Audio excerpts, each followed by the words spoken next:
The hum of a cassette rewinding, the glow of a tube TV in a dark living room, the soft click of a Walkman's play button as the world outside fades away. The 1980s were loud, colorful, unapologetically bold, a decade where everything felt new and alive. Neon lights, shoulder pads, mall arcades, and Saturday morning cartoons filled our days. MonTV was just finding its rhythm. Home video was changing how families spent evenings. And every kid dreamed of beating Donkey Kong or owning a brand new Walkman Dot. This is a journey back to the decade that made noise, broke rules, and taught us how to dream in Technicolor. I remember mornings in the 1980s beginning with a kind of quiet rhythm that doesn't exist anymore. The house would stir awake to the sound of the coffee maker sputtering and the low hum of a local AM radio station drifting from the kitchen. The air smelled faintly of Folgers or Maxwell House, and there was always the rustle of the newspaper. USA Today, the Chicago Tribune, or whatever landed on the porch that morning. Parents sat in their robes, reading headlines about space shuttles or new presidents, while kids shoveled spoonfuls of sugary cereal into their mouths, the colors bleeding into the milk. On the television, He-Man or Inspector Gadget played just loud enough to drown out the clatter of dishes. It was the kind of morning where everything felt both calm and alive, a family routine, perfectly ordinary and somehow unforgettable. Back then, life moved slower, but it didn't feel slow. It felt steady. A day started with the sound of the radio, not a phone alarm. The DJ's voice filled the kitchen, followed by a weather report, and maybe a song from the Police or Fleetwood Mac. Parents grabbed lunch bags from the counter, sealed with a handwritten note or a napkin doodle, and the kids stuffed trapper keepers into backpacks that were always just a little too heavy. The crunch of gravel under sneakers meant the walk to school had begun. No GPS, no text messages, just the echo of laughter and the slap of sneakers against pavement. School itself felt like a world of its own. The smell of chalk dust and freshly sharpened pencils filled the air. Teachers rolled in film projectors on metal carts, the reels clicking as the lights dimmed and the room turned silver and blue. Overhead projectors cast faintly crooked images on the wall, and every student watched as teachers wrote out math problems with squeaky transparency markers.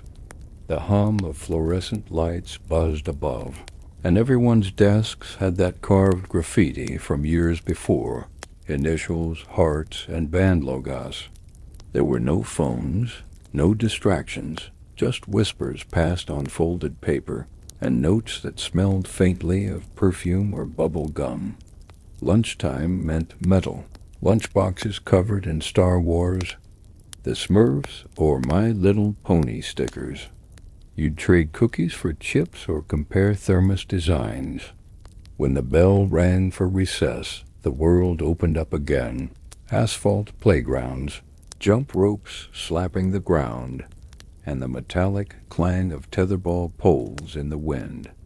You could always hear the laughter from down the block. Even the sound of the school bus at the end of the day had its own comfort, the low diesel rumble mixed with the chatter of kids, comparing sticker books or cassette tapes. By afternoon, families were spread between errands and after-school routines. Moms flipped through recipe cards while sitcom reruns played softly in the background. Dads came home in work shirts smelling faintly of cologne and cigarette smoke, keys jingling as they dropped them on the counter. Dinner was sacred, the table was full, the TV stayed off until dessert, and everyone talked about their day. The dishes clinked, the conversation flowed, and sometimes there was laughter so loud the dog barked just to join in. And then came the evenings, that gentle, golden hour when everything in the neighborhood seemed to glow. Kids pedaled bikes down sidewalks, their tires kicking up dust as porch lights flickered on one by one. The hum of lawn sprinklers filled the air, and the scent of barbecues drifted lazily across backyards. Families sat on porches, sipping lemonade or iced tea, waving to neighbors they actually knew by name. The air was warm, soft, and heavy with the comfort of routine. Somewhere inside, a record spun on the turntable, maybe Billy Joel or Hall & Oates, while someone taped a show on the VCR to watch later. Even the smallest things carried meaning. The refrigerator magnet with a school photo, the ticking clock on the wall, the patterned curtains that always swayed with the breeze. The 1980s didn't have screens to distract you or constant noise to fill the silence. What it had was presence, the sound of laughter in the next room, the glow of a lamp against wood-paneled walls, and the feeling that somehow the world outside could wait. Life wasn't about keeping up. It was about showing up at the dinner table, at the bus stop, at the couch during Wheel of Fortune. And every sound, every smell, every moment still lives somewhere deep inside. Like a cassette, you never really stopped playing. Transportation in the 1980s had a character, all its own, a mix of clunky charm and newfound freedom. Families piled into wood-paneled station wagons with vinyl seats that stuck to your legs in the summer. Seat belts were optional most of the time, and kids often sat in the way back, facing the cars behind them, waving to strangers through the rear window. The road trips started with folded paper maps spread across the hood, a parent tracing a route with a finger while the other adjusted the radio dial to find a clearer signal. There was always music, Journey, The Cars, REO Speedwagon, blaring through the static, becoming the unofficial soundtrack of long drives down open highways. Gas stations had a certain smell, rubber, oil, and hot asphalt. They weren't convenience stores yet. They were service stations where attendants sometimes cleaned your windshield and checked your oil with a smile. The prices flickered on plastic number boards, and kids pressed their noses to the glass coolers, choosing between a cold Coke and a glass bottle or a packet of Big League Chew. The air felt slower, somehow. You had to wait for the tank to fill, for the receipt to print, for the world to keep moving. Inside those cars, families existed in their own little universes. The back seats were cluttered with cassette tapes, road maps, and fast food napkins. Parents talked over the radio while kids fought over who got the window seat or who had to sit on the middle hump. If you were lucky, there was air conditioning. If not, the sound of wind roaring through cracked open windows became the soundtrack of summer. The smell of pine-scented air fresheners mixed with the faint odor of vinyl defined every mile. For teenagers, the car wasn't just transportation, it was freedom. A used Camaro or a hand-me-down Oldsmobile meant independence. Rolling down the windows, one arm resting on the door, music blasting through worn-out speakers. Parking lots became social spaces, the local diner, the mall, the drive-in theater. Engines idled under yellow street lights, while groups of friends leaned against hoods, sipping sodas and sharing secrets. Every car had its quirks: a broken radio knob, a missing hubcap, a seat that squeaked every time you took a turn. But that was part of the bond. You didn't just drive it, you lived in it. Public transportation, too, had its own rhythm. City buses with cracked vinyl seats and faded ads for cassette players rattled down main streets. Subway cars in big cities were painted with graffiti that looked more like art than vandalism. The hum of engines and the flicker of fluorescent lights marked the pulse of urban life. People read newspapers folded neatly in quarters, Walkmans tucked in jacket pockets, headphones with silver foam ear pads, leaking faint rhythms of the Clash or Talking Heads.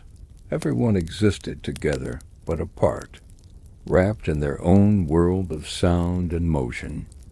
And then there were the bikes, the BMX boom that turned every suburban street into a racetrack. Kids spent whole afternoons pedaling through cul-de-sacs, popping wheelies, and trying to master tricks seen in E.T. The metallic clatter of chains, the smell of rubber tires on hot pavement, and the echo of laughter bouncing between houses. That was freedom before we knew what freedom really meant. The roads were safer, or at least they felt that way. You didn't worry about helmets or traffic. You just rode until the streetlights came on, your legs burning, your shirt sticking to your back, the sky turning soft orange as the day wound down. At home, garages were full of tools and oil-stained rags. Dads tuned engines on weekends, radios playing softly in the background, while kids handed over wrenches and learned what a carburetor was. There was pride in maintenance, washing the car with a garden hose, waxing the hood until it reflected the clouds, cleaning the dashboard with Armor All until it gleamed. The smell of car polish and cut grass blended into something unmistakably 1980s summer. Even getting lost felt different then. There was no GPS to correct you, no phone to guide the way, just intuition, landmarks, and the occasional stop at a gas station to ask for directions. Take a left at the old diner, they'd say, or keep going until you see the water tower. And somehow you always found your way. There was something deeply human about the way people traveled then. You didn't scroll, you looked out the window. You didn't text, you talked. The world passed by slowly enough to notice. The fields, the billboards, the changing sky. Every trip felt like a story, every journey a memory. The road stretched out ahead, not as a blur, but as a promise that the next town, the next stop, the next song on the cassette deck could make the world feel brand new. Home in the 1980s had its own atmosphere, a warm, lived-in coziness that modern homes rarely capture. You could walk into almost any suburban house and know exactly what decade you were in. The walls were often covered in patterned wallpaper, stripes, florals, or geometric shapes that somehow clashed yet felt comforting. Carpets came in deep oranges, browns, or greens, and almost every living room had at least one shag rug that swallowed your feet like quicksand. The air smelled faintly of furniture polish and coffee, with a hint of static from the television humming in the corner. The centerpiece of most homes was the family room. The television wasn't a flat screen, it was a piece of furniture, a heavy, wood-framed console TV that took two people to move. Its curved glass screen reflected the room's light, and every time you turned it on, there was that faint crackle of static followed by a soft electronic pop. Channels were changed by hand, one satisfying click at a time, and the antenna on top was adjusted until the snow disappeared from the picture.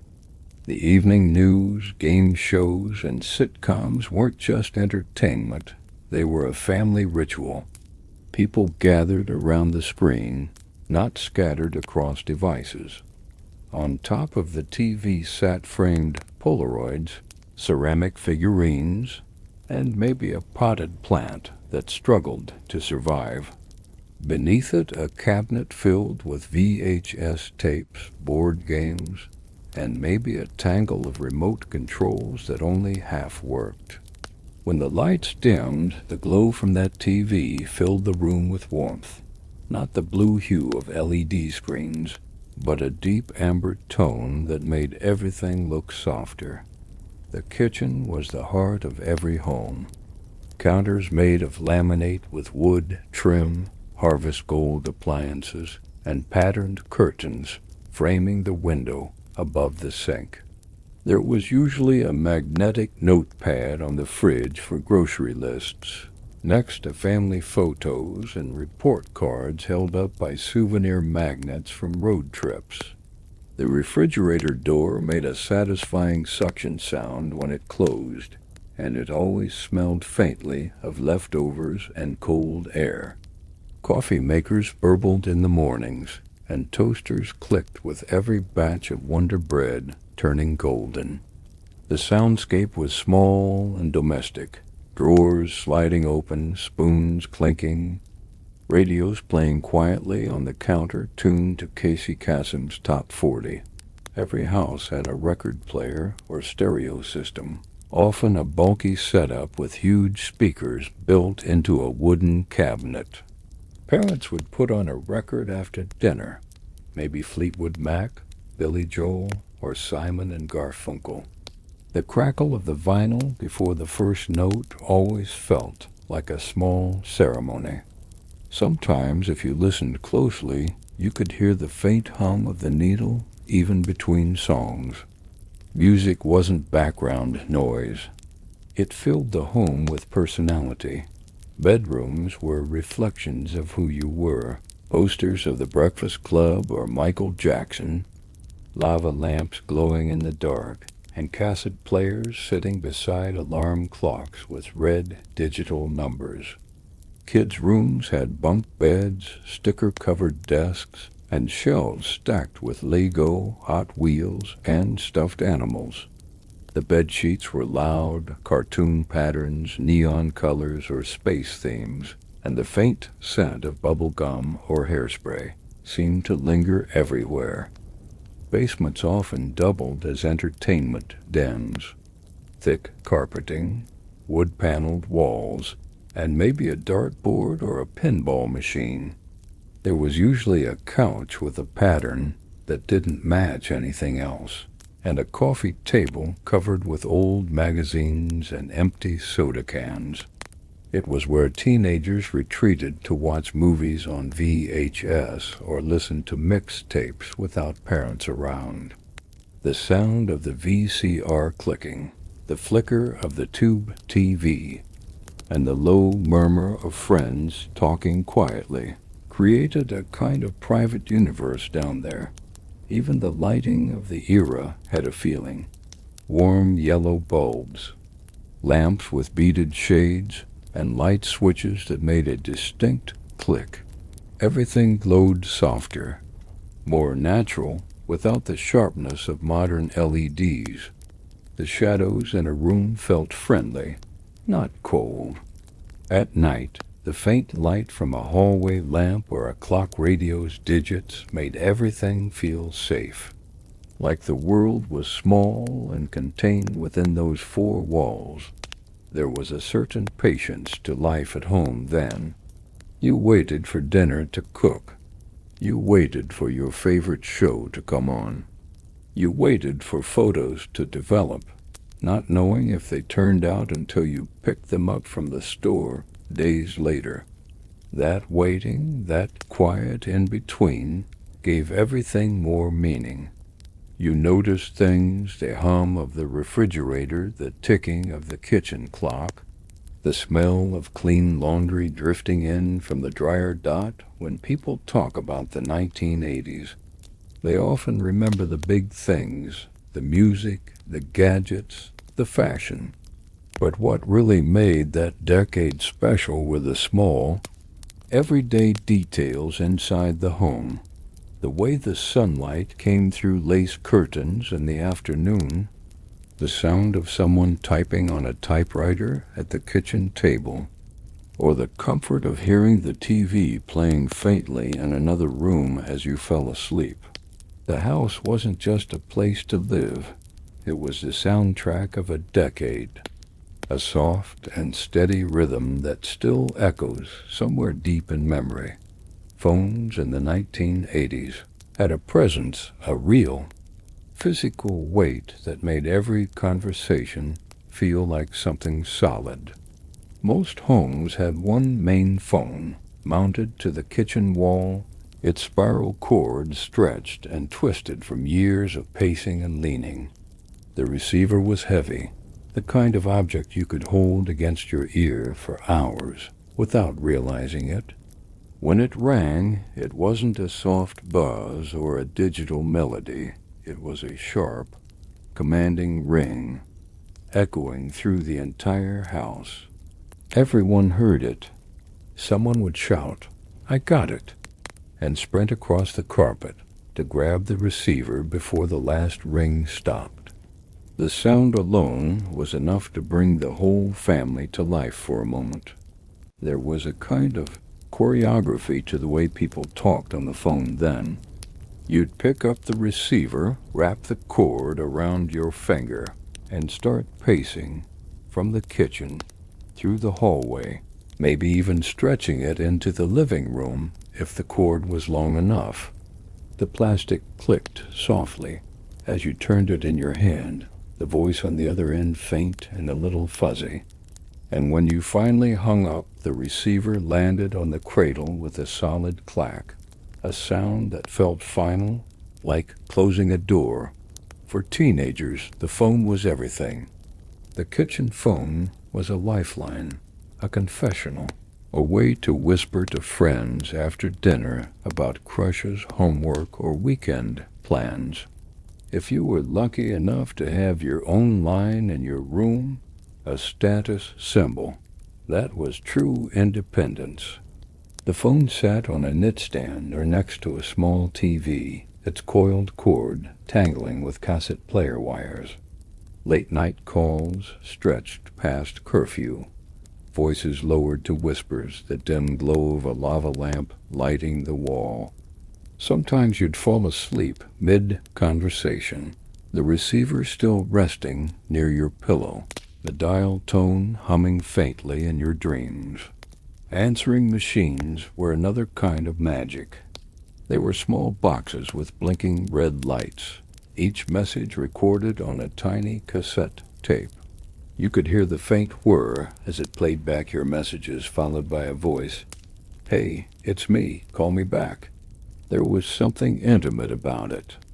You could tell the mood of a message just by how the person breathed before they spoke. Families often recorded their own greetings, awkward, cheerful, slightly off-timed. "Hi, you've reached the Johnsons. We can't come to the phone right now, but leave a message after the beep." Then came that satisfying beep, the invitation for someone else's world to enter yours. Before cell phones, communication had patience built into it. If you missed a call, you didn't panic, you waited. If someone said they'd call back, you trusted they would. Plans were made and kept because there was no way to text a last-minute excuse. People showed up where they said they would. The phone wasn't constant. It was occasional, something that rang when it needed to, not just when someone was bored. Payphones stood like sentinels on street corners, glowing under orange lights. You'd walk up, push in a few quarters, and dial with cold metal buttons that clicked under your fingers. The sound of coins dropping, the faint echo of your own voice, and the slight delay in the line, it all added texture to the moment.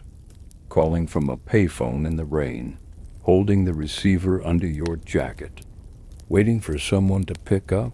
That was connection in its rawest form. And when cordless phones began to appear in the mid to late 80s, it felt like science fiction.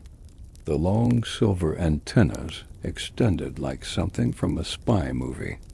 You could wander from room to room, even step outside onto the porch while talking. But the signal always faded if you went too far, a reminder that freedom still had limits. Static crackled when you crossed the invisible line, the person's voice breaking into fragments. "Can you hear me?" It was the first glimpse of mobility, but it still belonged to the same slower rhythm of communication. Even prank calls had their place in that world, harmless laughter echoing through the night. "Is your refrigerator running?" someone would say before hanging up, and the house would fill with giggles. There was a shared innocence in the humor, a small rebellion that existed only because the technology allowed it. Phones connected people, but they also filled homes with sound. The ring became part of the soundtrack of the decade, cutting through the music, interrupting dinner, or breaking the silence late at night. Sometimes that sound carried good news. A new job, a baby announcement, a friend calling from college. Other times it was just someone checking in, saying, "Hey, how are you?" And somehow that simple question meant everything. There was something grounding about having to stay in one place while talking, about feeling the weight of the receiver, hearing the hum of the line, knowing you were tethered to the wall, yet connected to someone miles away. You couldn't scroll, you couldn't multitask, you just talked. And when the call ended, the silence that followed wasn't empty, it was warm. The phone stopped ringing, the house settled back into its quiet rhythm, and somewhere in the distance, another conversation was just beginning. There was something sacred about music in the 1980s, the way it filled every corner of your life. You didn't just hear it, you felt it. It came from bedroom stereos, passing cars, radios in diners, and tape decks and boomboxes resting on someone's shoulder. Music wasn't disposable. It was something you built your identity around. The decade didn't whisper. It sang, loud, bright, and unapologetically alive. Everyone remembers their first Walkman. It was small, heavy, and miraculous. A pocket-sized concert that followed you everywhere. You slid in a cassette, pressed play, and suddenly the world disappeared. The hiss of tape, the soft click of the buttons, and that first wave of music through foam headphones made you feel untouchable.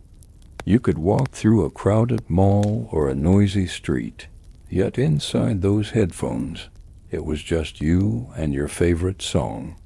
Whether it was Aha, Prince, U2, or Whitney Houston, the Walkman turned every bus ride and walk home into a personal movie soundtrack. You'd rewind your favorite part again and again, watching the little wheels spin, careful not to tangle the tape. If it did get twisted, you fixed it the old-fashioned way with a pencil, gently winding it back into place like a surgeon. Cassettes ruled everything. They were small, delicate, and deeply personal. Every mixtape told a story, the careful order of songs, the handwriting on the label, the way you doodle hearts or lightning bolts on the case.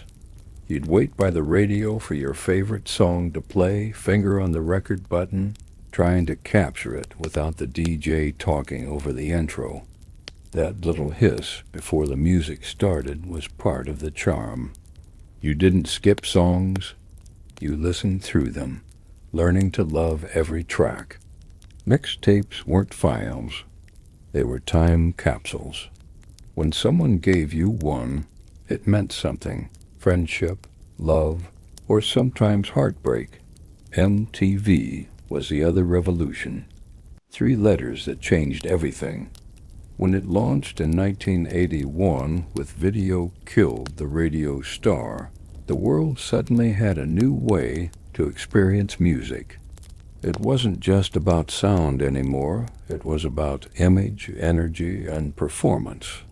After school, you'd flip on the TV and see Madonna, Michael Jackson, Prince, or Duran Duran, not just as artists, but as icons. The videos were vivid, surreal, and addictive. Thriller wasn't just a song, it was a short film, an event that glued entire families to the screen. Music became a visual experience, and style became inseparable from sound. Teens copied every look, the gloves, the hairstyles, the neon. The living room became a dance floor, and everyone tried the moonwalk at least once, even if they failed miserably. Then came the boombox, loud, proud, and impossible to ignore. It was both music player and status symbol.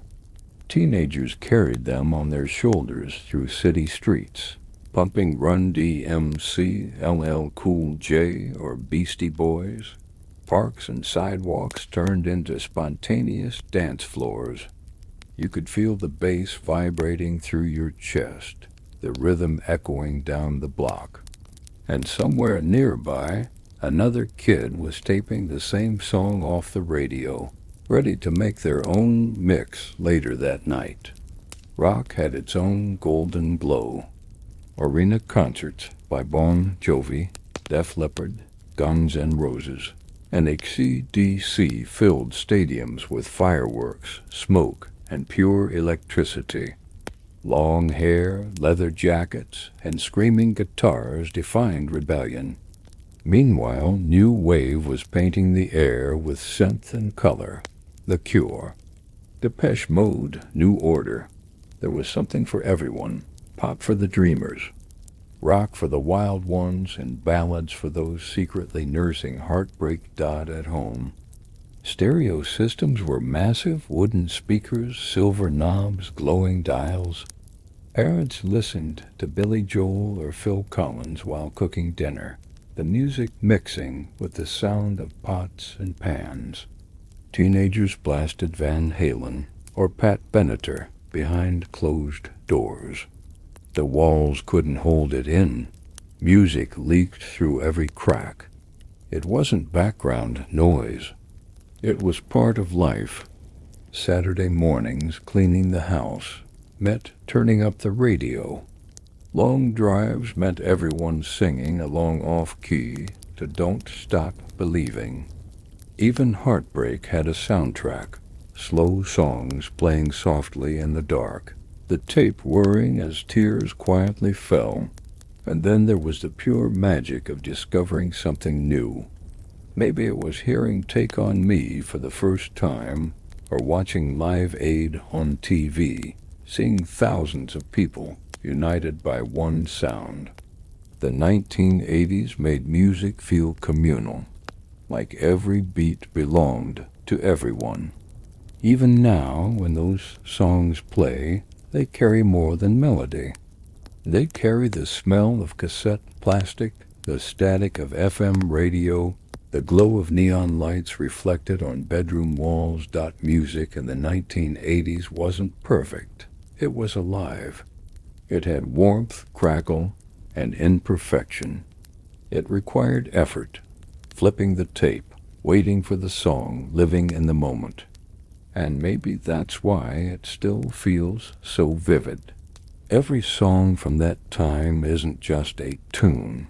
It's a photograph of who we were, frozen forever in the sound of a spinning cassette. Television in the 1980s wasn't just something people watched. It was something they lived with. It sat like a trusted friend in the corner of every living room, its curved glass glowing softly in the evening light. Families didn't stream or scroll. They gathered. You'd turn the big silver dial, feel the click under your fingers, and wait as the screen flickered to life. The picture would fade in slowly, sometimes with a bit of snow or static, and then the world appeared, framed in that familiar box. There was a sense of anticipation every time you turned it on, as if you were opening a window into something bigger than your own life. Prime time meant something then. At 8 o'clock, every family seemed to be watching the same thing, The Cosby Show. Cheers, Family Ties, Alf, Growing Pains.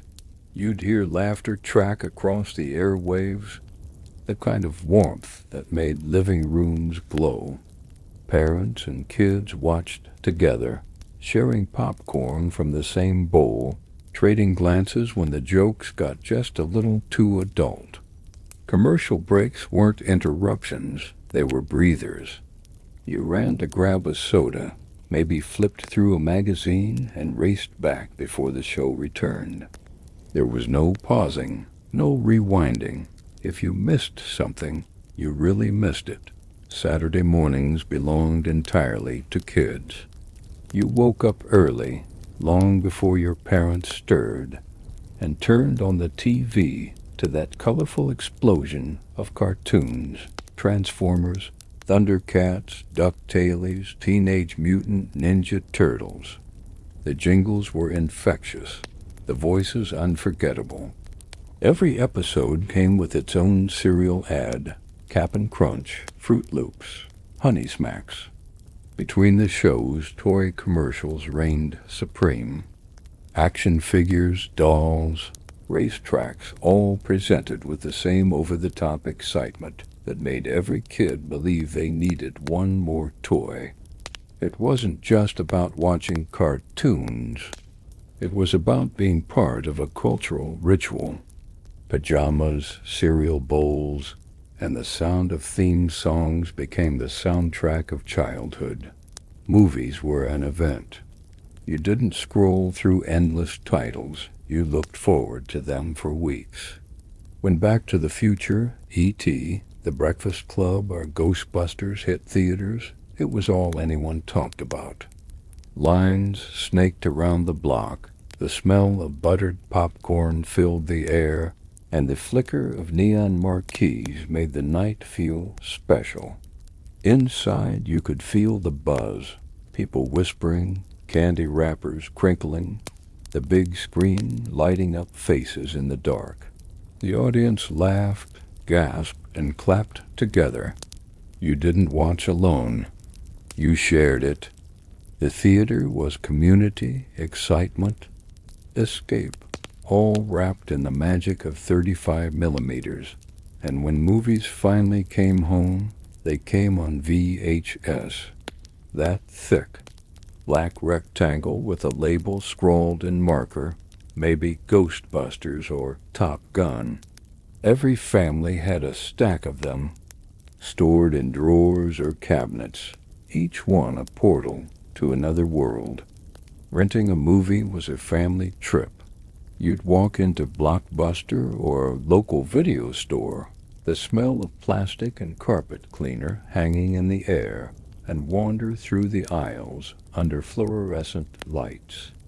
Rows of bright covers promised adventure. The Goonies, Ferris Bueller's Day Off, Dirty Dancing. You'd hold one up and ask, "What about this one?" And sometimes the clerk would say, "Sorry, all out." That disappointment stung, but it was part of the ritual.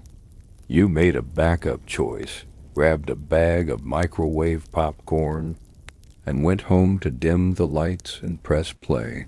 That soft whirring of the VCR, the fuzzy tracking line across the bottom of the screen, it all felt so tangible. When the movie ended, you'd hear the machine hum in reverse as you rewound it. Be Kind, Rewind wasn't just a slogan. It was a shared act of courtesy, a tiny unspoken agreement between strangers that connected everyone who loved film. Late night. Television had its own magic. After the news signed off, David Letterman, Johnny Carson, or Saturday Night Live carried you into the early hours. The humor was sharp but comfortable. Something about those grainy studio lights and the laughter of a live audience made even the quietest homes feel alive. There was a certain comfort in falling asleep to the sound of a monologue or a band playing the show out. And TV wasn't just entertainment. It was how you learned about the world. When something big happened, an election, a tragedy, a triumph, families sat together, eyes fixed on the same screen, the room heavy with the weight of shared silence. Newscasters had familiar faces, steady voices you trusted. They didn't shout or scroll headlines across the bottom. They simply told you what happened, and you believed them. Television in the 1980s wasn't sleek or smart, but it was alive. It had texture, sound, and patience. It made you wait for your favorite show, made you savor the moment it began. It filled the room with light and laughter, and somehow connected millions of people at once, without a single click or swipe. When you think back to that flickering glow, to the hum of the screen in a dark room, you can still feel what it meant. Not just to watch something, but to share it. Gaming in the 1980s was pure wonder, simple, pixelated, and absolutely magical. It was the decade when a handful of glowing squares on a screen could make your heart race. You didn't need 3D graphics or cinematic storylines. All you needed was an Atari joystick, a couple of friends, and endless determination to beat your own high score.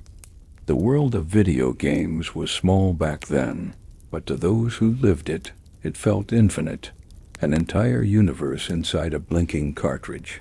The Atari 2600 was the crown jewel of every living room. The console itself was bulky, wood-paneled, and proudly futuristic, its switches clicking with a mechanical certainty. You'd insert the cartridge with both hands, feeling that small resistance before it clicked into place, and then, the magic moment, the screen lit up in color. The games were simple: Pac-Man, Space Invaders, Asteroids, Centipede. Yet somehow every round felt like a life-or-death mission. The sounds were sharp and clean. Bleep, blip, pew. Each one instantly recognizable.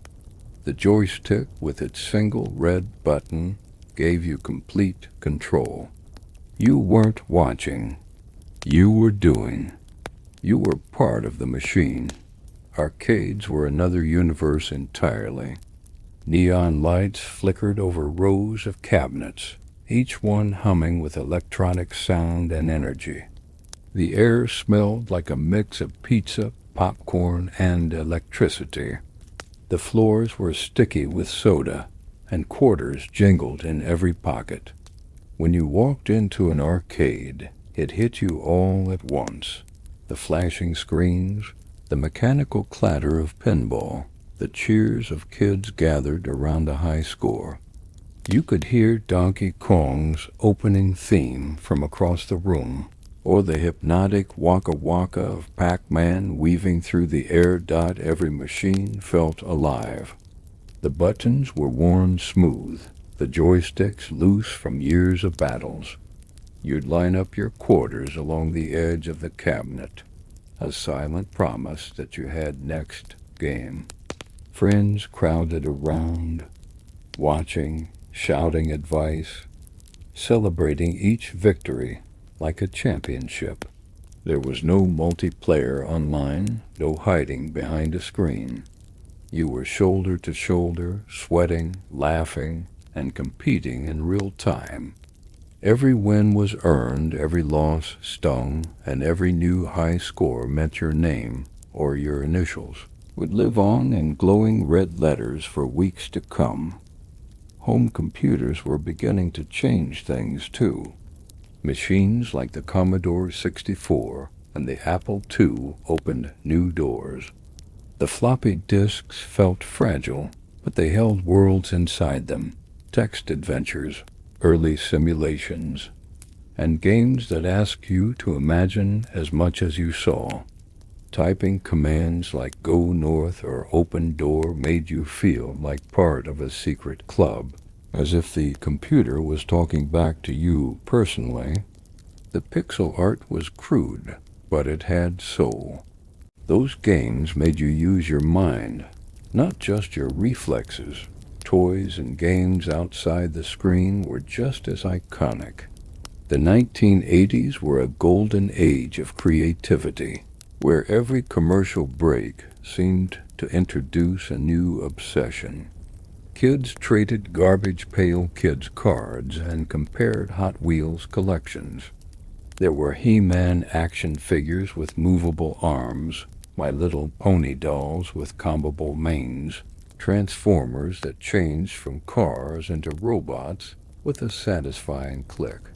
Every toy felt like it came from its own universe, complete with Saturday morning cartoons to bring it to life. Board games had a special place in family life. Monopoly, Clue, Life, and Scrabble brought families together on long evenings when the TV was off and the rain tapped against the windows. Dice rolled across kitchen tables, laughter filled the air, and friendly arguments over rules became part of the charm. Every family had a story about a marathon Monopoly game that went past midnight or a Clue round where someone flipped the board in frustration. Then there were the hobbies, the quieter, slower ones. Building model airplanes, painting miniatures, collecting baseball cards in thick plastic sleeves. Kids spent hours assembling Lego castles or racing slot cars that zipped around orange plastic tracks. There was patience in these pastimes, a rhythm that taught you to focus, to build something from your hands. It wasn't about instant gratification. It was about pride. You'd stand back, look at what you'd made, and feel that small, satisfied glowed dot. And even in play, the 1980s had a sense of togetherness that's hard to describe now. Kids didn't hide behind screens or chat rooms. They met at arcades, in driveways, in each other's basements. You learned about friendship through play, through cheering, teasing, sharing, and competing. There was noise, motion, and laughter that filled the air, and every day felt like an adventure waiting to happen. Gaming in the 1980s wasn't perfect, and maybe that's why it was so special. You didn't have everything at your fingertips. You had to wait, to try again, to earn it. When the power went off, the score was gone. There were no saves, no checkpoints, just pure effort and memory. But maybe that's the beauty of it. Those glowing screens, those plastic joysticks, those piles of quarters weren't just toys. They were tickets to a new kind of imagination, one that would go on to shape the future. But that, back then, felt like nothing less than magic. Fashion in the 1980s wasn't just clothing. It was an attitude. It was loud, unapologetic, and full of personality. You could walk into any mall in America and instantly know what decade it was just by the explosion of color and texture around you. Neon pinks and electric blues filled store windows. Mannequins wore oversized blazers with shoulder pads that could double as armor, and every wall pulsed with pop music from tiny radio speakers. Fashion wasn't subtle. It shouted who you were before you ever said a word. For women, it was the decade of power and play. Office wear meant business suits in bold colors, high-waisted skirts, and blouses with dramatic bows tied neatly at the neck. The silhouette was structured, big shoulders, narrow waists, confident posture. Even the accessories were statements. Chunky gold jewelry, hoop earrings, wide belts that cinched everything tight. It was as if every outfit declared, "I'm here, and I'm not apologizing for it." Off the clock. It was a different kind of bold. Bright leggings, off-the-shoulder sweatshirts, and those unmistakable leg warmers inspired by Flashdance. Every aerobics class, every Jane Fonda workout tape felt like a mini fashion show. Men's fashion found its own rhythm. Leather jackets became symbols of rebellion, thanks to Top Gun and the Terminator. Denim was everywhere. Acid-wash jeans, denim jackets with patches, and even denim shirts tucked into denim pants because somehow that was cool. Hair got higher, sleeves got rolled, and sneakers became statements. Nike, Reebok, and Adidas weren't just shoes. They were identity. A single logo on the side of your high tops could define what group you fit into at school. The cool kids wore Air Jordans. The trendsetters had Reebok pumps. The rebels scuffed their Converse All-Stars until they looked perfectly worn in. Every teenager seemed to have their own version of cool. Some went for the preppy look, pastel palas with popped collars, khaki pants, boat shoes, and that signature sweater casually draped over the shoulders. It was a look straight out of the Breakfast Club, the kind that said you had a country club membership even if you didn't. Others leaned punk, ripped jeans, band tees, safety pins, and combat boots. Their jackets were covered in patches for the Ramones, the Clash, and Sex Pistols. Hair was spiked, dyed, or shaved, an unspoken protest against the polished world around them.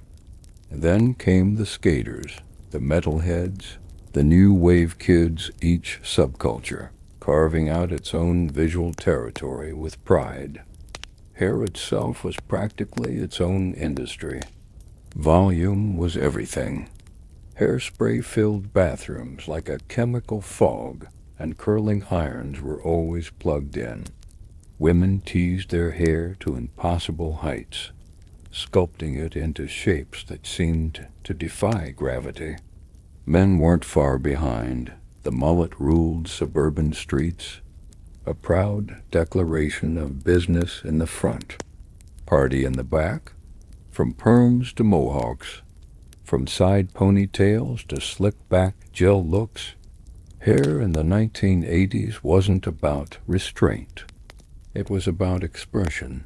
Accessories added the finishing touch. Wristbands, bangles, slap bracelets, neon sunglasses, the more the better.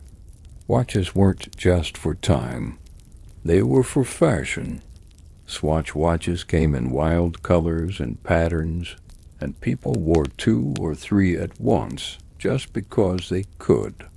Belts were often studded, shiny, or brightly colored.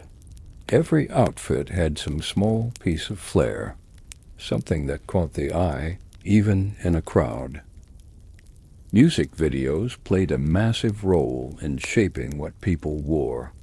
Madonna turned lace gloves, crucifix necklaces, and layered skirts into a cultural phenomenon. Michael Jackson made the red leather jacket iconic. Prince blurred gender lines with ruffled shirts and velvet suits. MTV wasn't just about music, it was about style. Teens watched every new video like a runway show, copying moves, hair, and outfits. What you wore was who you were, and music dictated the rules. Even at school, fashion was competition. Backpacks were decorated with buttons and patches, jeans were pegged and tight-rolled at the ankle, and everyone had a favorite band tee that defined their personality. Girls traded friendship bracelets made from embroidery thread. Boys collected pins and stuck them to denim jackets. There was pride in finding something unique, a shirt from a small boutique, a pair of sunglasses that no one else had. Malls became social arenas, places where fashion came alive under fluorescent lights. And yet, for all its flash, there was warmth in 1980s fashion, a sense of fun and experimentation. You weren't trying to fit into a narrow box. You were trying to stand out. People played with color, shape, and attitude. They weren't afraid to look ridiculous because being noticed was the point. Fashion was confidence you could wear, and it gave ordinary people a way to feel extraordinary, even if just for a day. Looking back, the outfits might seem wild, too bright, too big, too much, but that was the magic of it. The 1980s were a decade where people dressed like they believed in tomorrow, like the world was a stage, and they were ready for the spotlight. Every pair of shoulder pads, every neon sock, every teased curl said the same thing. Life was meant to be seen.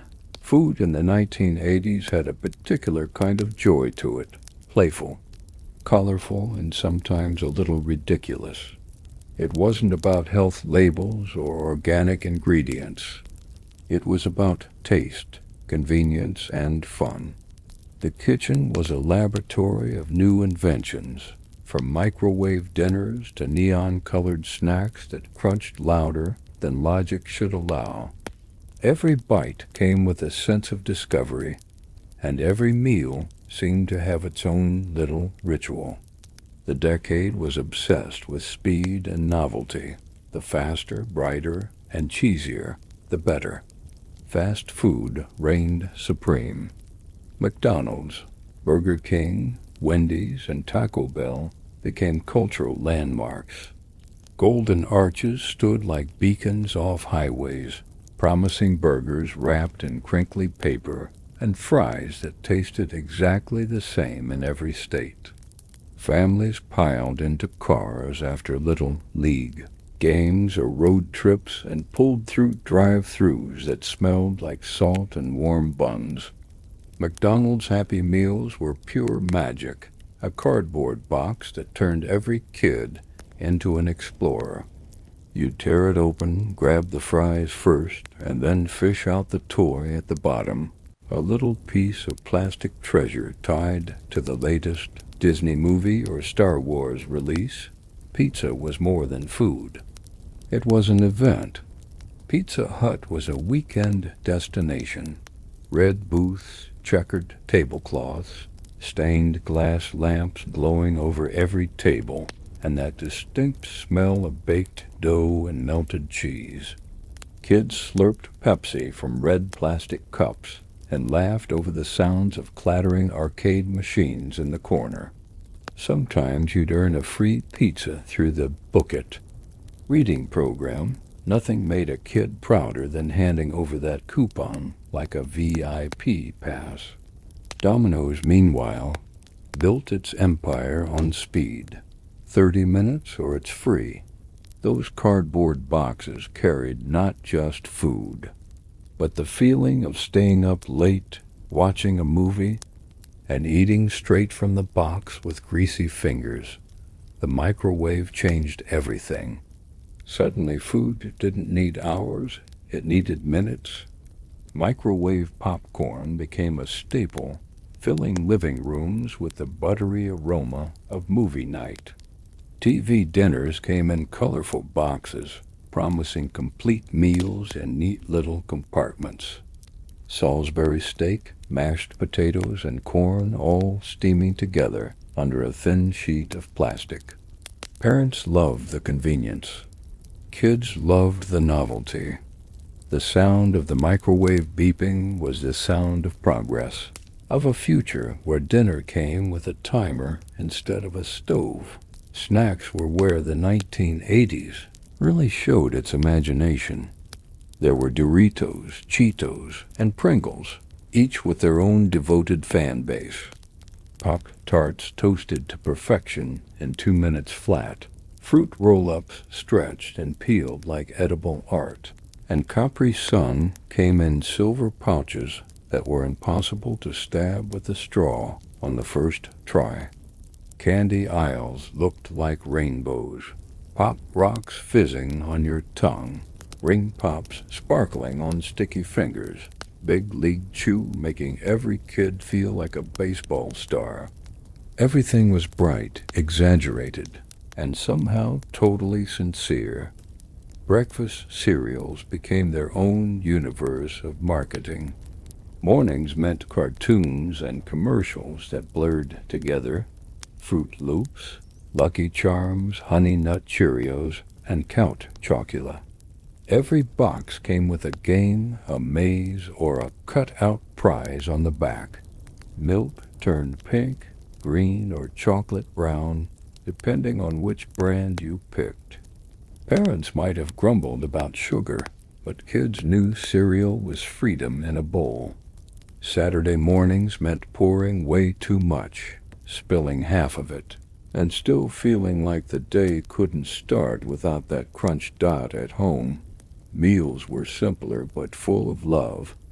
Spaghetti dinners with store-bought sauce, meatloaf, and mashed potatoes. Tuna casserole topped with crushed potato chips. Everything had its place.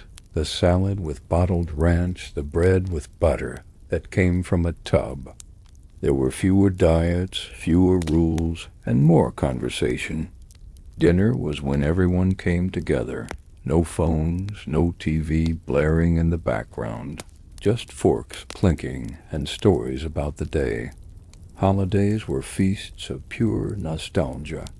Thanksgiving meant the scent of turkey filling the house from early morning, pies cooling on counters, and canned cranberry sauce that slid out in a perfect jiggling cylinder. Christmas brought sugar cookies with colorful icing, hot cocoa with tiny marshmallows, and bowls of mixed nuts cracked open beside the tree. Birthdays meant homemade cakes with piped frosting and plastic figurines on top. Nothing fancy, just joy in sugar form. And on summer nights there was always the smell of charcoal, the sizzle of burgers, and the glow of citronella candles keeping bugs at bay while families laughed under fading sunlight. Even drinks had their own personality. New Coke might have been a disaster, but it's remembered just as vividly as Coca-Cola Classic. Tang promised astronaut energy, high-C-filled lunchboxes, and Jolt Cola gave teens their first real caffeine rush. And then there were milkshakes, root beer floats, and the frosty miracle of Slurpees, brain freeze and happiness in one sip. Food in the 1980s wasn't perfect. It was overly processed, overpacked, and sometimes absurdly sweet. But it was alive. It brought people together, turned simple moments into traditions, and filled homes with smells that lingered in memory long after the plates were cleared. Every flavor carried a piece of the decade's optimism, a belief that life was meant to be enjoyed, one bite, one sip, one microwave beep at a time. The 1980s had a particular kind of energy in the air, a spirit that you could almost touch. It was a decade of optimism, motion, and connection. The world felt big, but not overwhelming. There were no notifications, no constant buzz in your pocket, no endless scroll of distractions. Life happened face to face, at the mall, in the park, at the roller rink, or standing in line at the record store. People showed up, looked each other in the eye, and shared moments that didn't need to be posted anywhere to matter. Looking back, it wasn't perfect, but it was real, and that's what made it beautiful. The mall was the heartbeat of social life. It wasn't just a place to shop. It was the meeting point, the stage, the entire ecosystem of teenage existence. The echo of footsteps on tile floors, the smell of buttery pretzels from Auntie Anne's, and the soft synth music playing from store speakers, it was a world within a world. You'd walk past glowing window displays showing the latest Levi's or members-only jackets, or maybe linger outside the Gap, Radio Shack, or Sam Goody, where you could spend hours flipping through rows of cassette tapes. The food court buzzed with noise, trays clattering, laughter bouncing off high ceilings, the hum of conversation layered with the sound of arcade machines nearby. You didn't go to the mall to buy things. You went to belong. Evenings in the suburbs had their own magic. Street lights blinked on one by one, casting long orange shadows over lawns and driveways. The air smelled of fresh-cut grass, charcoal, and summer. Kids pedaled their bikes home in slow groups, their voices fading as the sky turned deep purple. You could hear sprinklers ticking, dogs barking, and somewhere far off, a radio playing Phil Collins or Bruce Springsteen. Parents sat on porches, sipping iced tea, waving to neighbors who walked by. Every house had its own soundtrack, the clatter of dishes from dinner, the hum of a box fan in a window, the soft chatter of the TV through open screens. It wasn't quiet, but it was peaceful, a rhythm that everyone seemed to move in tune with. Community was something you didn't have to plan, it just happened. You borrowed sugar from next door. You helped push someone's stalled car. You joined the block party without needing an invitation. On weekends, families grilled together in backyards. Kids ran barefoot across lawns, and someone always brought out sparklers once the sun went down. 4th of July fireworks lit up entire neighborhoods, the sound echoing off houses, while kids pointed up at the sky with sticky fingers from melted popsicles. At school, social life lived in hallways and cafeterias, not online. Notes were passed on folded paper, secrets written in bubble letters. Friendships were built face to face through shared lunches, sleepovers, and hours spent lying on the floor listening to cassettes. You couldn't text someone to say you missed them. You had to call or just wait until Monday. That waiting made everything mean more. Seeing your best friend after the weekend felt like a reunion. Seeing your crush walk into class was a shock of electricity that carried you through the day. There was a patience to everything. If you wanted to see your favorite band, you waited for the tour. If you wanted to rewatch a movie, you waited for the VHS release. If you wanted to hear a song again, you waited by the radio, finger hovering over the record button. That waiting made things sacred. Every small joy was earned, not delivered instantly, but discovered and savored. The decade had a sound, too. Synthesizers, electric drums, and the hum of analog life filled the background of daily existence. Radios in kitchens, Walkmans on buses, jukeboxes in diners, everywhere you went there was music. It was as if the whole world moved to the same beat. Even silence had weight back then, the quiet between songs, the pause before the news came on, the stillness after you turned off the lights. Life had texture. Maybe that's what people miss most about the 1980s, not just the gadgets or the style, but the feeling, the way time felt slower but fuller. The way you noticed things because you weren't looking down at a screen. The way friendships felt deeper because you couldn't duplicate them with a click. The way nights stretched longer, laughter echoed louder, and even boredom had a strange sweetness to it. The 1980s weren't about perfection. They were about presence, about being where you were, completely. When you stood in line at the movie theater, you looked up at the glowing marquee, not down at a phone. When you listened to a record, you sat and listened, the whole song, side A and side B. When someone spoke, you heard them. And maybe that's what gave those years their glow.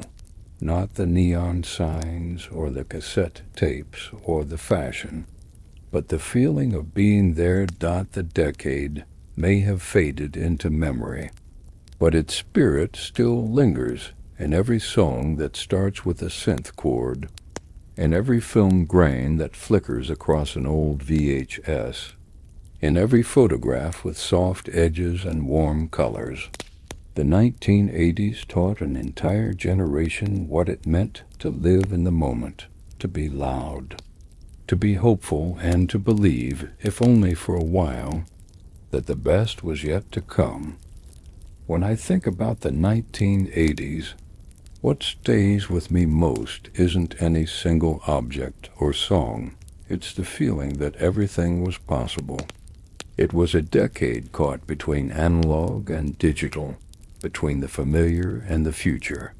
We didn't realize it then, but we were standing at the edge of a transformation. The world hadn't gone online yet. There were no screens in our hands, no voices from invisible networks telling us what to think. What we had was each other, our neighborhoods, our voices, our shared sense that the future would be bright if we just kept moving toward it. You could feel that optimism everywhere. In the streets, where posters for new movies layered over each other in thick, wallpapered collages. In the music, where every chorus seemed to shout about freedom or love or hope. In the commercials that promised better lives through microwaves, camcorders, and cordless phones. Technology wasn't something to fear, it was exciting. When someone in your family brought home a brand new gadget, everyone gathered around to see it work. The first time you recorded something on a VCR, the first time you printed a dot matrix photo, the first time you heard a computer talk in that robotic voice, it all felt like stepping into science fiction. But even with that growing sense of innovation, life itself remained grounded. People still wrote letters by hand, still printed photos, and stored them in albums that smelled faintly of glue and plastic. You kept a calendar on the wall, circled birthdays in red ink, and taped concert tickets to your mirror. The physical world mattered, not just as decoration, but as memory. Things aged with you, sneakers that wore out at the heels, Walkmans with scratched metal, denim jackets soft by 100 washes. Everything had texture, and that texture told stories. The 1980s also carried a kind of unity that's hard to imagine now. Trends moved slower. A movie or song didn't fade in a week. It lived in the culture for months, sometimes years. When Back to the Future hit theaters, everyone saw it.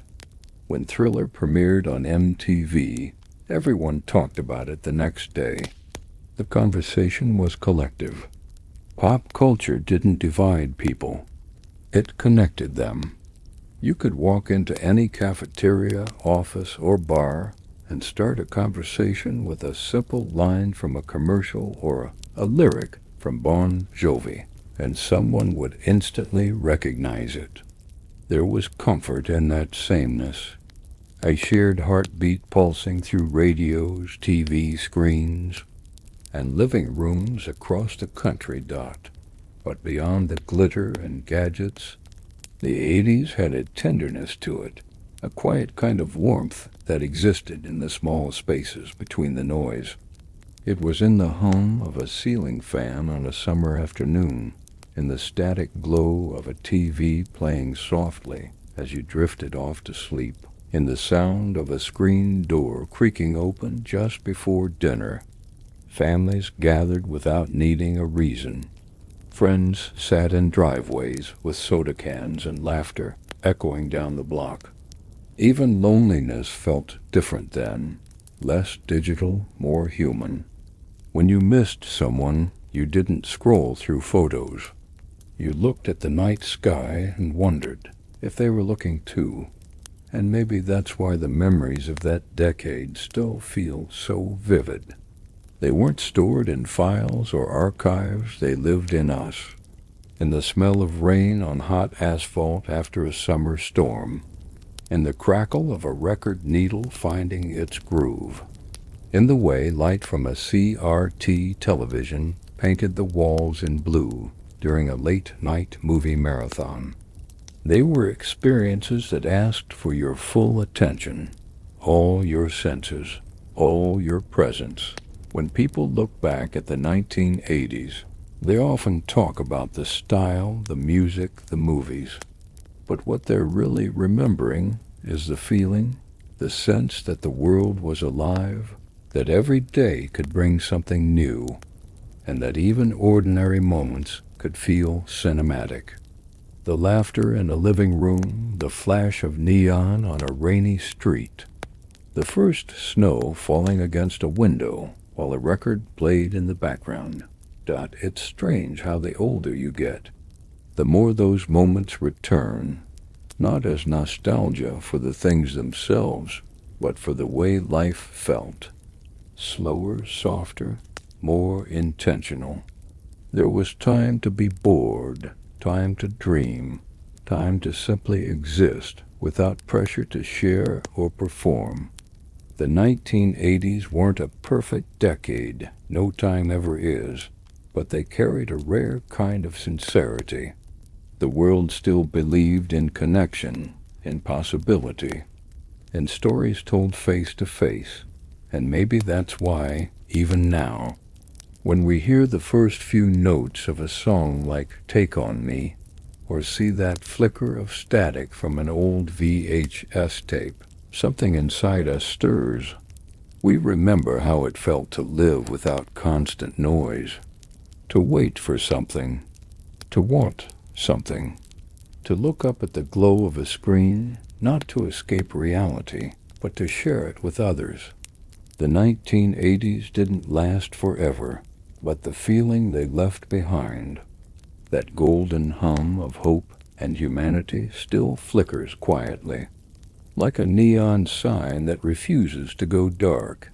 If you close your eyes and let the memories of the 1980s drift back, you can almost hear it, the gentle click of a cassette being turned over, the hum of a refrigerator in a dimly lit kitchen, the laughter of neighbors somewhere down the block.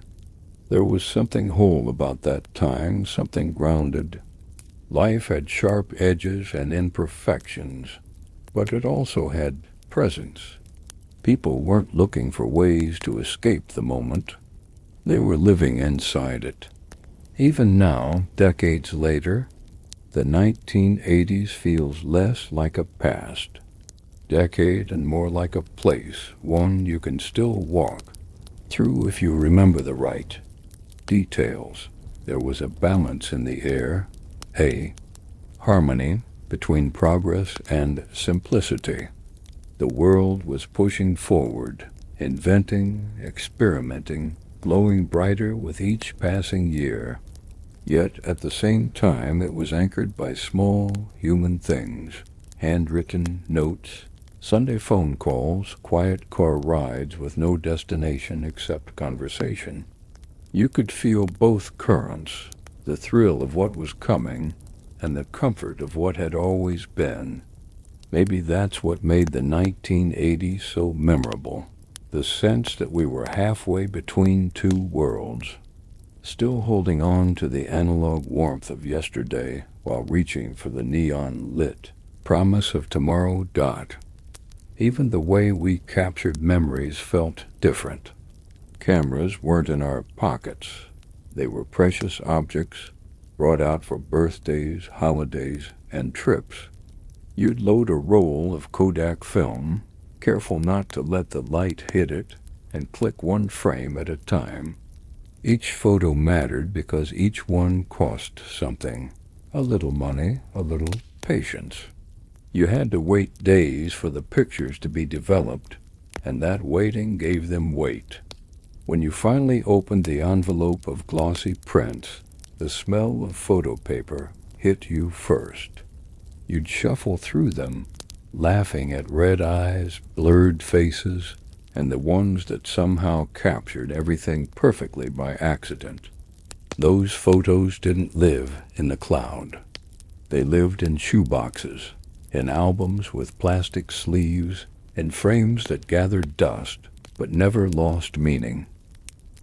Home videos were an even bigger treasure. The camcorder sat on your dad's shoulder, enormous and clunky, recording birthdays, first steps, and family barbecues.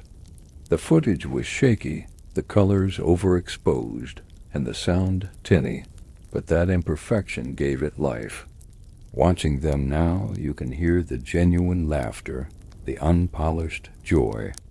You can see people before they knew how to pose for cameras, before they thought about angles or filters. Every clip feels honest. Every second carries a heartbeat. The holidays back then had their own texture. Christmas lights weren't synchronized to digital music. They flickered, sometimes unevenly, but that made them feel alive. The smell of pine trees mixed with the sound of wrapping paper tearing. Radios played Last Christmas, or Do They Know It's Christmas? And everyone sang along, even if they were off-key. Halloween meant hand-carved pumpkins with lopsided grins, homemade costumes and pillowcases filled with candy that lasted until Thanksgiving. Summer barbecues meant paper plates bending under piles of potato salad and burgers, citronella candles flickering against the dark. There was a rhythm to life, marked not by screens or algorithms, but by seasons, holidays, and gatherings. The 1980s also had a kind of innocence, not because bad things didn't exist, but because hope did.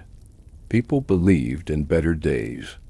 They believed in hard work and family dinners and small victories. When you bought something new, you kept it for years. When you fixed something, you did it yourself with a screwdriver and patience. People waved when they passed you on the street. Kids played outside until dusk without fear. The world felt smaller but safer, like it was built to be lived in, not just looked at. And maybe that's why nostalgia for the 1980s never fades. It wasn't just about style or sound, it was about texture. You could feel life with your hands. You could hear it in the hum of a fluorescent light or the sound of rain hitting a tin roof. There was space to think, to wonder, to breathe. Conversations weren't typed. They were spoken. Music wasn't shuffled. It was chosen. Love wasn't swiped. It was found, slowly, with courage and chance. When you look back now, it's easy to romanticize it, to say everything was simpler. Maybe it wasn't. Maybe it was just more present. The world didn't move faster than you could. There was time to feel the in-between moments, the silence after a song ended, the pause between phone rings, the stillness of a house after everyone went to bed. Those moments filled the spaces of our lives quietly but completely.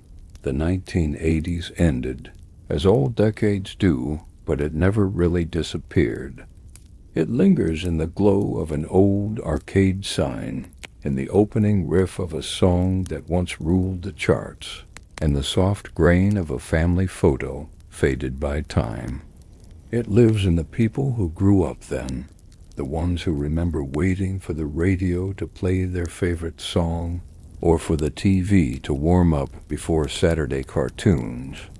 It's in every person who still keeps a shoebox of old photos under their bed, not to look at often, but because they can't bring themselves to throw away the proof that they were there.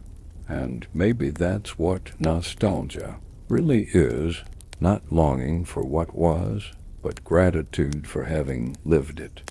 The 1980s gave us a decade where everything, from the smallest sound to the biggest dream, felt alive and within reach. It was a time that believed in wonder, and even now, decades later, that wonder hasn't gone away. It's just waiting quietly, like a song you haven't played in years, ready to start the moment you press play. There's something about the light of the 1980s that people never forget. It wasn't the clean glow of LEDs or the crisp clarity of digital screens. It was softer, golden, hazy, and perfect in the best possible way. Sunsets looked warmer, maybe because they passed through a world still covered in glass and chrome, bouncing off the hoods of cars, catching on the edges of cassette tape cases. Even streetlights had a hum to them, that faint, buzzing warmth that made sidewalks feel alive at night. Everything seemed to have a glow, the neon signs and store windows, the flicker of a TV behind curtains, the way headlights blurred in the rain. The world didn't shine at you like it does now. It shined around you. The cities of the 1980s were vibrant tapestries of sound and movement. You'd hear a boombox echoing down a side street, a taxi horn in the distance, the faint hum of a payphone receiver left dangling. There was graffiti on subway cars, not vandalism, but expression. A language of color and rhythm painted across metal, telling stories only locals could read. People moved with purpose, but not with panic. There was time to stop, to talk, to look through a record store window, or grab a hot dog from a street vendor. Street corners were alive with conversation, laughter, gossip, arguments, real, messy, human noise. Small towns had their own kind of rhythm. Mornings began with the sound of sprinklers ticking across lawns and screen doors slamming as kids ran outside. Main streets smelled of bakeries and gasoline, and there was always someone sweeping the sidewalk in front of their shop. Stores closed early, but no one complained. Evenings were for family dinners, porch lights, and long drives to nowhere. You could roll down the window, stick your hand into the wind, and feel like the entire sky belonged to you. Music was everywhere, not in earbuds, but in the air itself. It poured from open car windows, from diners, from radios sitting on kitchen counters. You could walk through a neighborhood on a Saturday and hear Phil Collins coming from one house, Prince from another, and maybe U2 echoing faintly from a garage where a teenager was tinkering with an old car. Songs weren't private experiences. They were shared moments. When a hit single dropped, the whole block knew it. People sang along out loud, off-key, and without shame. There was beauty and imperfection back then. Scratched records still played, cracked cassette cases still worked, and people fixed things instead of replacing them. A shirt might fade, a Walkman might skip, a car might stall, but you didn't throw it away. You repaired it, patched it, coaxed it back to life. That habit created attachment. You didn't just own things, you lived with them. Every object told a story. The scuffed skateboard, the dented lunchbox, the TV remote held together with tape. These were the fingerprints of life, proof that things had been used, loved, and kept. Even boredom was different then. It wasn't something to fear or fill. It was a space to think. You'd lie on your bed, staring at the ceiling, letting thoughts drift until something sparked, a drawing, a mixed tape, a daydream. Kids built forts, drew comics, or invented games with nothing but imagination and time. Adults read newspapers cover to cover, tinkered in garages, or sat on porches watching the neighborhood move. That kind of stillness gave life more texture.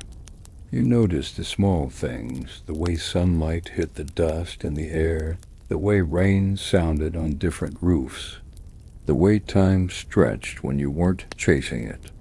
The night had its own soul in the 1980s.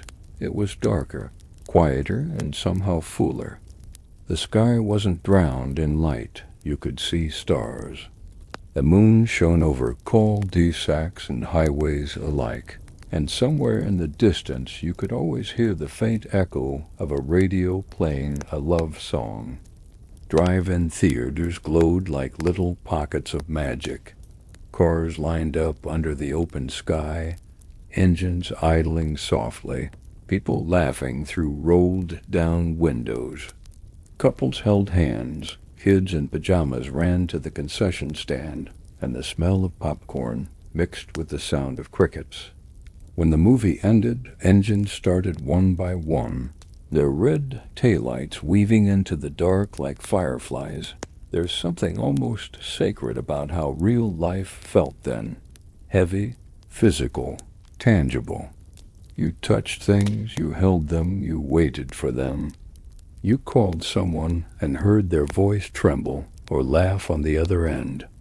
You met people without filters, without curated images. The 1980s weren't about perfection. They were about presence, being where you were, feeling what you felt, without rushing past it. And maybe that's the true light people remember from that time. Not just the neon or the sunlight, but the glow of connection. The small spark between people when they shared something, a song, a joke, a story, a meal. The warmth of being alive in a world that still felt vast and simple at the same time. That glow has dimmed a bit in the noise of today, but it's still there, flickering in memory, the light of a decade that believed in being alive in color and laughter, in the beautiful hum of ordinary life. There's a certain way the 1980s sits in memory, not as a timeline, but as a collage of moments, textures, and sounds that overlap and blur together like a dream you never quite woke up from. You don't remember the dates. You remember the feeling. The smell of a new VHS tape when you first cracked open the plastic. The way car dashboards glowed green at night. The hum of a ceiling fan spinning lazily above a living room filled with voices. The air itself seemed slower back then, as if time took its time, letting everything sink in before it moved on. You remember how the world sounded. Radios had personality, each DJ with their own quirks, their own catchphrases, their own way of making you feel like you weren't alone. The static between stations, the faint echo when you turned the volume knob, even those little imperfections made the experience more human. You could tell which house on the street had the best stereo because the bass from Billy, Jean, or Sweet Child O' Mine would leak out the windows on summer evenings. Cars passed with their windows rolled down, and for a moment the chorus of someone else's favorite song became yours too. And the world smelled different. Every environment had its own scent, its own visible memory marker. The metallic tang of coins in an arcade change machine. The waxy, faintly sweet smell of a fresh Polaroid photo developing in your hand. The sharp bite of hairspray in a crowded bathroom before a night out. The comforting scent of rain mixing with warm pavement, or the plasticky aroma of new sneakers right out of the box. Life had a sensory depth that's hard to describe now, the kind that clings to you years later, suddenly coming back when you least expect it. Even the way people interacted carried a kind of sincerity. You didn't text, "I miss you." You said it, awkwardly, maybe, but out loud. You wrote it in letters that took days to arrive, folded them carefully, and waited for a reply that might not come for weeks. When someone said they'd meet you somewhere, they meant it. There were no backup plans, no double-booked evenings, no last-minute cancellations via message. If they showed up, they cared. If they didn't, you noticed. That made every connection, friendship, romance, even small talk, mean more. Love had a slower rhythm, too. It wasn't about algorithms or swipes. It was about proximity, the coworker who smiled at you over the photocopier, the neighbor who loaned you a movie, the friend who taped your favorite song off the radio because you missed it. Dates meant sitting across from someone at a booth in a dimly lit diner, sharing fries, stealing glances in the reflection of the jukebox glass. There was a tenderness in the pauses, in the waiting, in the not knowing what the other person was thinking until they actually told you. The 1980s also carried a quiet sense of optimism, not naive, but earnest. People still believed that the future would be brighter, that technology would make life easier, not lonelier. Computers were exciting, not intimidating. When you saw one, it meant progress, curiosity, possibility. The digital world was still young enough to feel innocent. There was no fear that machines would replace people, only a fascination with how much more connected they could make us. Ironically, that hopefulness, that trust in the future, is what so many people miss now. There were also the small freedoms that defined the decade. Riding your bike across town without telling anyone where you were going. Getting lost in a record store for hours. Walking home from the movies under a sky filled with stars you could still see. The sense that the world, though unpredictable, was safe enough to explore. You learned things by experiencing them, not by searching them. Mistakes were lessons, not headlines. You could be anonymous in public, not invisible, but free. And yet, even with all its brightness, the 1980s had quiet moments of melancholy, the kind that made the decade human. The bittersweetness of a summer ending, the ache of saying goodbye to a friend who moved away, the long car rides where you stared out the window and thought about what growing up really meant. Those feelings gave weight to the joy. The laughter, the music, the lights, they all meant more because you knew time was moving forward, even if you didn't quite feel it yet. Looking back now, the 1980s feels like the last great breath before the digital tide rolled in. The last decade where the world still felt big, mysterious, and full of waiting. It was a time when wonder didn't come from screens, but from the spaces between moments. From standing in line for a concert ticket. From hearing a song on the radio you hadn't caught in years. From sitting in a dark theater as the lights dimmed and the film reel began to spin. The 1980s weren't perfect, no decade is, but they were alive. Every moment had weight. Every sound, every scent, every color stayed just a little longer, as if the world itself knew it was worth remembering. And maybe that's why it's still here with us, not frozen in nostalgia, but breathing quietly inside our memories, reminding us of a time when Life didn't just happen in front of us, but through us. There's a quiet truth about the 1980s that you only realize looking back. It wasn't just a decade of things, it was a decade of moments. The kind that weren't planned, filmed, or posted. The kind that happened quietly and slipped away without anyone trying to hold on to them. You didn't think about documenting your life back then. You just lived it. You went where the day took you. You let the hours unfold naturally, without reminders, without trackers, without screens telling you how to feel. Life was imperfect, unfiltered, and all the more beautiful because of it. Weekends had a special kind of freedom. Saturday mornings started slow, the sound of cartoons in the background, sunlight creeping through half-closed blinds, the smell of bacon drifting from the kitchen. You'd wander into the living room in socks, collapse on the couch, and flip channels with a remote that sometimes didn't work unless you smacked it against your knee. Parents read the paper, sipping coffee that tasted burnt but comforting. The day stretched endlessly ahead, full of possibility. Maybe you'd ride your bike to a friend's house. Maybe you'd head to the arcade with a pocket full of quarters. Maybe you'd just stay home, tape songs off the radio, and draw doodles on the covers of your school notebooks. The beauty was in the maybe dot for kids. Every neighborhood was a world.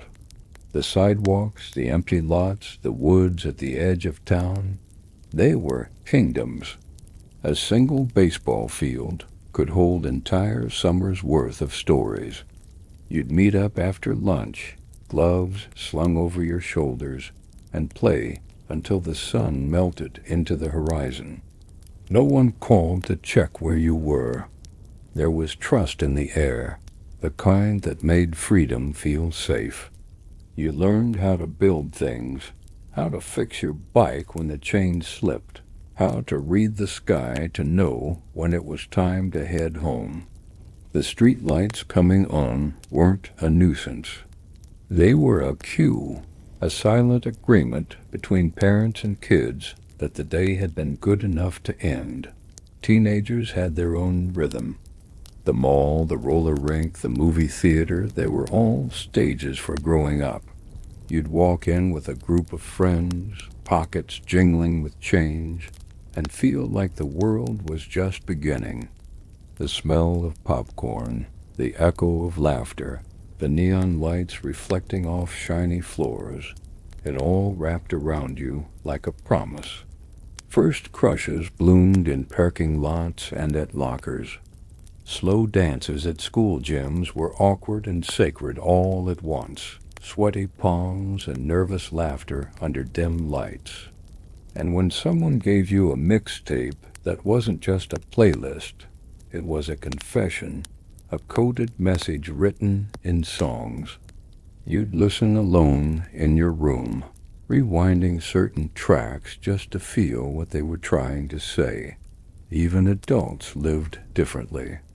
There was no work-life balance debate. There was just life. People worked hard, but they also stopped at the end of the day. When the office door closed, it stayed closed. Weeknights were for family dinners, not late-night emails. Sundays were for rest, real rest. Church in the morning, maybe a barbecue in the afternoon, and an evening spent watching something like Murder, She Wrote, or 60 Minutes while the house grew quiet. Those were the moments when time felt kind, when you could hear the clock ticking and actually be grateful for it. Even the chaos had warmth to it. Traffic jams filled with music, not frustration. Rainy days spent indoors with board games and laughter.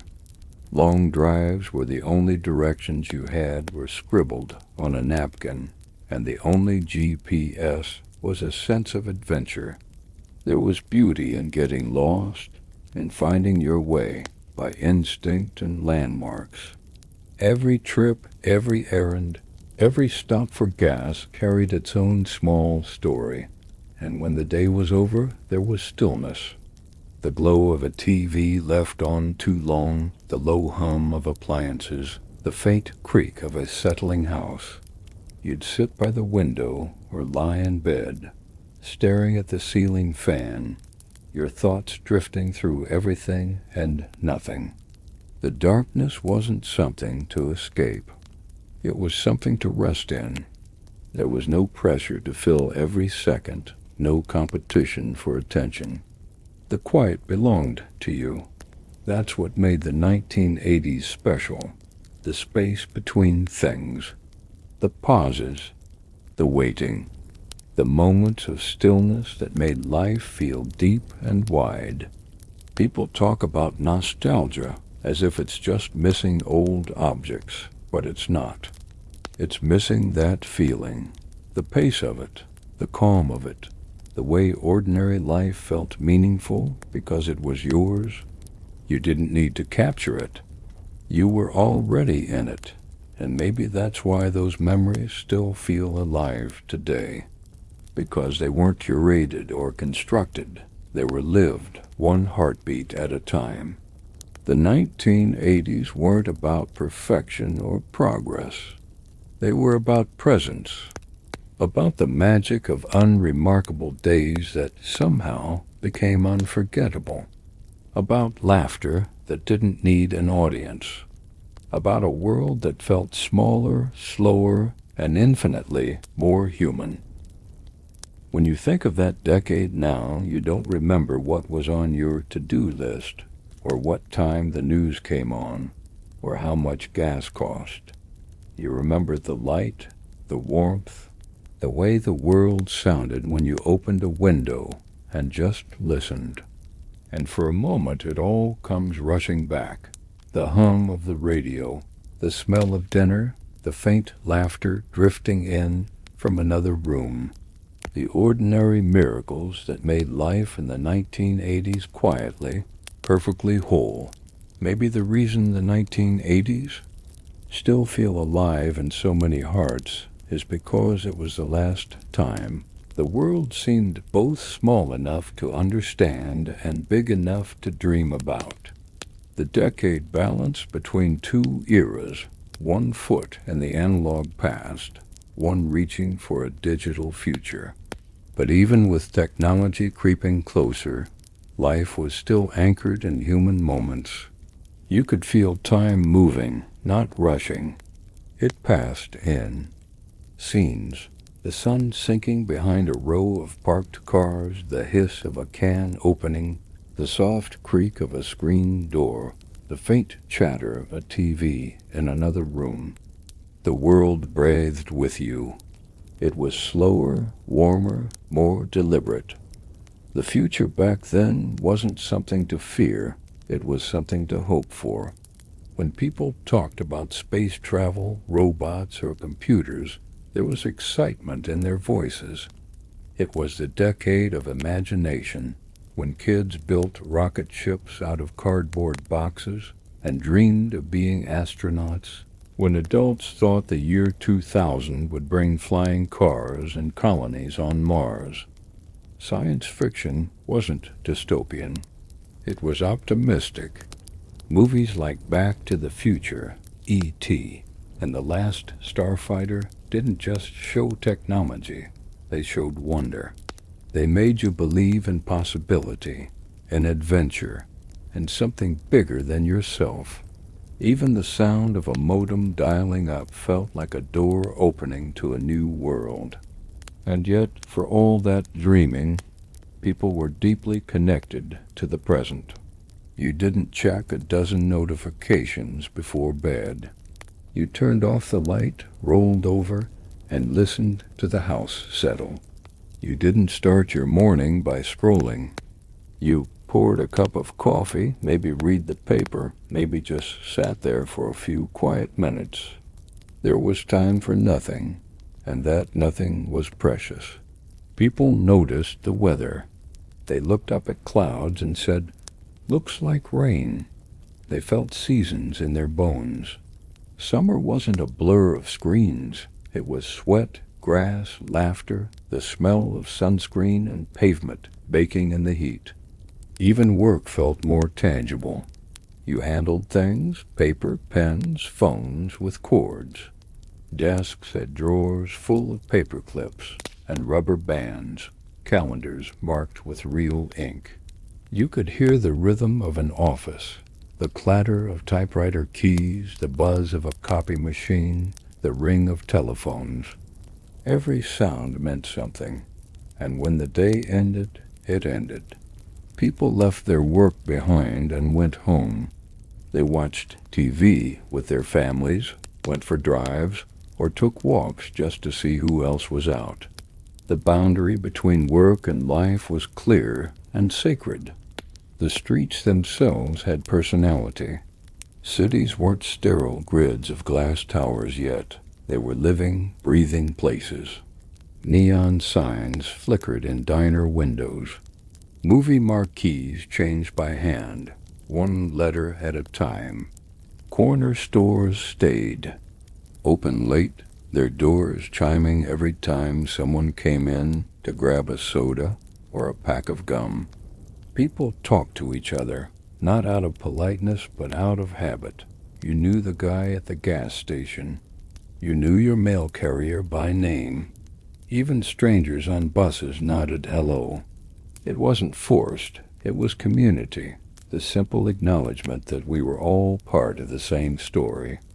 And at night, that story softened. You could drive through a sleeping town and feel its pulse. A few streetlights glowing, the faint blue flicker of TVs behind curtains, a dog barking in the distance. The radio played songs that carried you through the darkness, time after time, drive, careless whisper. They weren't just background noise. They were emotional landmarks. You remember exactly where you were when you first heard them. You remember the person you were with. Music didn't just fill silence, it gave it meaning. The 1980s were far from perfect, but they had heart.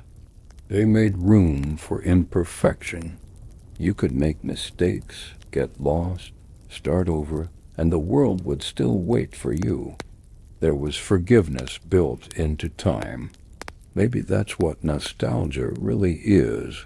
Not a longing for youth or fashion or technology, but for the patience that used to exist in life itself.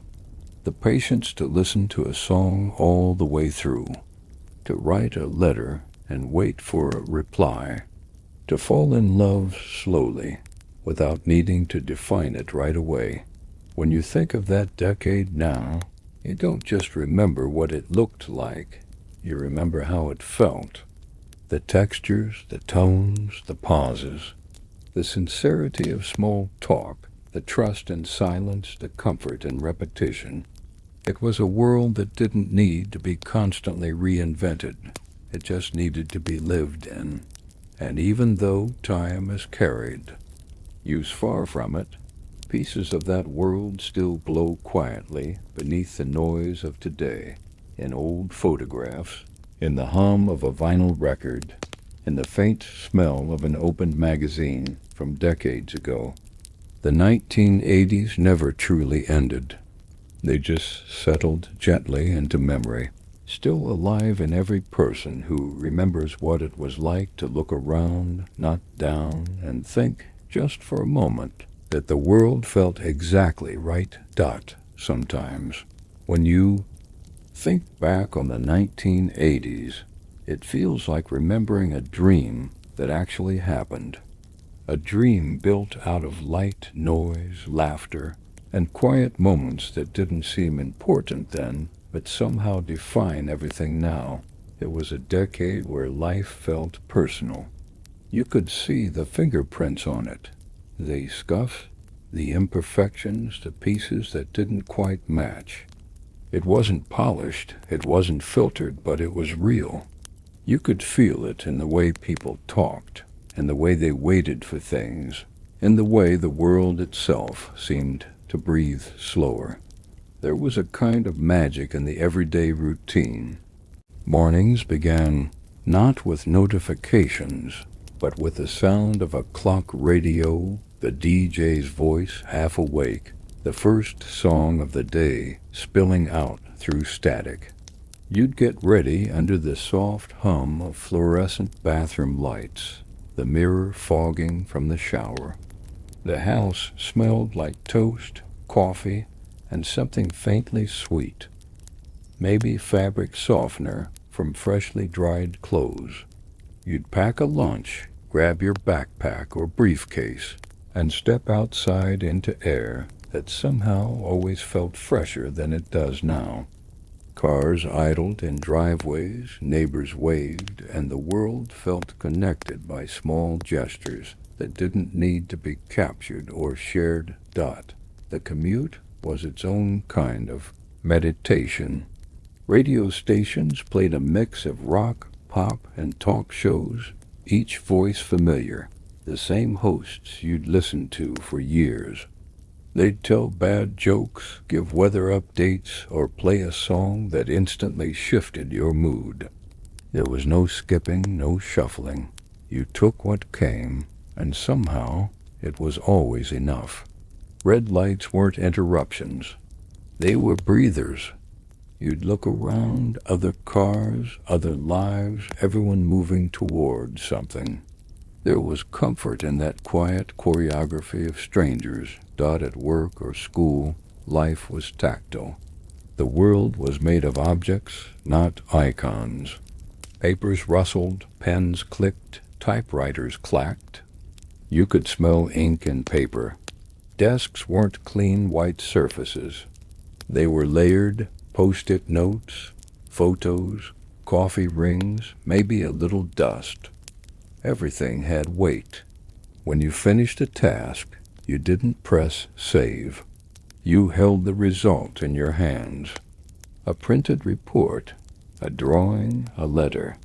And when the day ended, it really ended. The closing bell, the sound of a typewriter carriage returning, the click of a light switch, they all meant something final. The evenings were where the soul of the decade lived. After dinner, families gathered in living rooms that glowed softly from the TV. The blue light flickered across walls covered and framed. Photos and shelves of books and VHS tapes. Someone would be half asleep on the couch, someone else flipping through a magazine, and a kid sitting cross-legged on the carpet watching commercials for toys they'd dream about until Christmas. Outside, crickets sang. Inside, the house hummed, refrigerator running, maybe laundry spinning in the distance. You didn't think of it as peaceful then. It just was. Friday nights were electric. Pizza boxes on the coffee table, soda cans, popping open, and the unmistakable excitement of weekend freedom. Maybe you went out to a movie, to a diner, to a friend's basement. Maybe you stayed in, rewound a tape, and watched it again, this time noticing things you missed before. Time didn't vanish the way it does now. It stretched like warm taffy, giving you room to breathe, to linger, to enjoy. And through all of it, the routine, the laughter, the waiting, there was always music. It lived in the background like oxygen.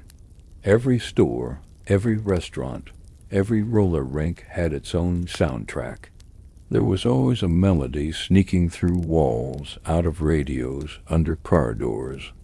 U2, The Police, Whitney Houston, The Cure, Bruce Springsteen. Voices that didn't just sing, but defined moments. You didn't just hear a song. You remembered where you were when you first heard it, who you were with, what you were feeling. That's what made the music of the 1980s eternal. It wasn't background noise. It was memory set to sound . By the time night fell, the world quieted in a way that's hard to describe now.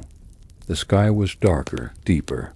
Street lights flickered on one by one, and you could hear the faint static of distant radios carried on the wind. Kids played outside a little too long, their laughter fading into the dusk. Parents sat on porches, talking in low voices, swatting at mosquitoes. Somewhere a record spun softly in a living room, the needle popping gently as it reached the end of the groove. That's how life felt in the 1980s, like a long exhale.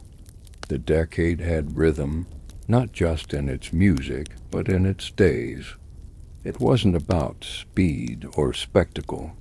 It was about the steady pulse of existence, lived fully but never rushed. When people talk about missing the 1980s, they aren't really talking about objects or trends. They're talking about that feeling. The feeling of being present in a world that wasn't constantly demanding your attention. The feeling of belonging to a time that didn't need to be perfect to be unforgettable. The 1980s didn't just happen, they lingered. They settled into people like a favorite song you can't forget, playing softly long after the tape ends. And even now, when the world feels louder and faster, that echo remains, a reminder that once, not so long ago, we lived slower, loved harder, and found meaning in the smallest, quietest moments. If you think about it, the 1980s was the last decade that truly breathed. It had pulse and patience at the same time, a strange harmony between chaos and calm. The world was speeding up, but people still looked each other in the eye. Technology was knocking on the door, but it hadn't yet moved into every room of our lives. It was the final stretch of something deeply human before everything went electric, instant and everywhere. You could see it in how people spent their evenings. After dinner, the world went quiet. Not empty, just peaceful. The television was the only screen that glowed, and even then, it didn't pull people apart. It brought them together. Families sat side by side, not because they were told to, but because there was nowhere else they'd rather be. The laugh track of Cheers or the opening theme of The Cosby Show filled the living room like a heartbeat. People didn't scroll, they listened. They reacted. They shared moments in real time. When something funny happened on TV, you didn't text a friend about it. You laughed out loud right there, and someone laughed with you. And when the night stretched longer, when the shows ended and the lights dimmed, life slipped into something even gentler. Some people read, some wrote in journals, some sat in silence, watching the rain trace lines down the window pane. That silence wasn't emptiness, it was space. Space for thoughts, for emotions, for just being. The sound of a ticking clock or a distant car engine could fill an entire room, and it was enough. There was a calmness to life that no one had to chase. It just existed. Sundays carried that same stillness. They were slower, softer, and sacred in a way that didn't have much to do with religion. It was about rhythm. Stores closed early, streets emptied, and families found themselves together without trying. The world took a breath. People cooked. They called relatives. They fixed things that had been sitting broken all week. They didn't fill their time, they used it. That pause gave everything weight. Monday morning felt like a beginning, not a blur. There was also a certain pride in small things that's hard to describe now. Washing your car in the driveway until it shone. Polishing the wooden furniture with lemon oil until the smell filled the house. Cutting the lawn in perfect lines. Even handwriting mattered. People took their time on grocery lists, birthday cards, love notes. There was a dignity in care and effort and craft. You didn't do things just to get them done. You did them to do them well. Kids learned that same rhythm early. They mowed lawns, delivered newspapers, helped carry groceries. Money wasn't digital. It was paper, something you could hold, fold, save. The first dollar you earned meant something because you could feel it between your fingers. And when you spent it, maybe on a comic book, an ice cream, or a new cassette, it felt earned, not swiped. Even childhood carried a sense of responsibility that was oddly freeing.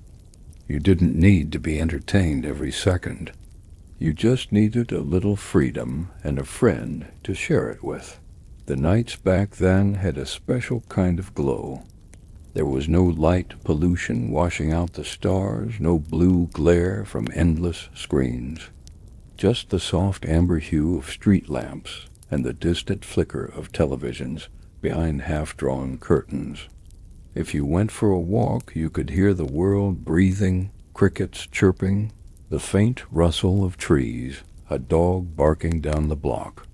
Couples walked hand in hand without music in their ears. Teenagers lay on car hoods, staring at the constellations and talking about everything and nothing. The darkness wasn't something to fear. It was a comfort, a blanket that wrapped around you, reminding you that the day had done its part. And maybe that's what people miss most about the 1980s. Not the gadgets, not the fashion, not even the soundtracks, but the tempo, the pace of it all, the way life gave you time to arrive, to feel things as they happened, to let days unfold instead of racing past.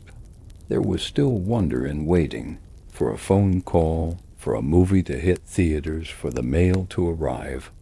That anticipation gave meaning to everything that followed Dot in the end. The 1980s weren't just a decade. They were a state of being, a balance between simplicity and progress, between noise and quiet, between dreaming about the future and loving the present. It was a world where people still had room to think, where families still sat together without distraction, where nights still belonged to reflection and not to screens. That's the light that still flickers when people remember the decade. Not neon or camera flashes, but the soft human glow of connection. The world back then wasn't faster or smarter or sleeker. It was alive, imperfect, unpredictable, deeply real. And maybe the greatest thing about the 1980s wasn't what it gave us, but what it taught us to value before the world. Sped up and forgot how to slow down Dot by the time the 1980s began to fade into the next decade. Something subtle had already changed in the air, not just in fashion or technology, but in the way people felt. It was as if the whole world was standing on a threshold, one foot still in the comfort of what was known, the other stepping into something faster, brighter, and more uncertain. But before everything transformed, there was this small, golden pause, a moment when the analog world reached its peak, when connection and simplicity still held everything together. That's what the 1980s were. In the end, a last deep breath before the future arrived. It was a decade built on feeling. People laughed louder, dreamed bigger, and seemed to move through life with a kind of fearless sincerity. You could see it in their eyes, hope, ambition, maybe even a little rebellion. The clothes were bold because people were bold. The music was loud because people felt things deeply and weren't afraid to show it. There was no irony, No filters, no pretending to be detached. If you loved something, you said it. If a song moved you, you turned up the volume. If a movie made you cry, you didn't hide it. The world wore its heart on its sleeve, sequins and all. Even the way people gathered felt different. There was no texting ahead, no checking in with location pins. You just showed up. You knocked on doors, rang doorbells, or shouted someone's name from the street. You waited on front porches, kicked at loose gravel, and believed they'd come out. And they did. Friday nights weren't coordinated by messages. They were felt in the air. You'd drive around with the windows down, passing familiar spots, until you saw a car you recognized. Then it began. Music from open doors, laughter spilling into the night, the faint scent of cologne and hairspray hanging in the air. The world was smaller then, but it never felt limiting. It felt intimate, at home. The evenings were rituals. The kitchen table wasn't just a place to eat. It was where everything happened, where stories were told, homework was done, bills were paid, arguments flared and cooled. The television flickered in the next room, but it didn't replace conversation. It simply accompanied it. Someone always had a project going, sewing, fixing, tinkering, building. The hum of productivity filled the house like a heartbeat. And yet there was always time to rest, to sit, to breathe. People didn't try to fill every silence. Sometimes silence was the most comforting sound of all. There was an honesty in how people lived. You couldn't edit your words, rewind your mistakes, or erase your past with a button. You learned to live with things, to fix them, to forgive, to move on. When something broke, you didn't immediately replace it. You repaired it, even if it wasn't perfect. That attitude applied to relationships too. People fought, made up, stayed. Commitment wasn't convenience, it was endurance. Maybe that's why so many memories from that time feel sturdier, like they were built to last. The world outside mirrored that durability. Buildings had character, bricks, wood, and signs that had been painted by hand. Cars had weight. Radios had knobs you could feel under your fingertips. Everything invited touch, interaction, attention. You couldn't move through the world passively. It required you to participate.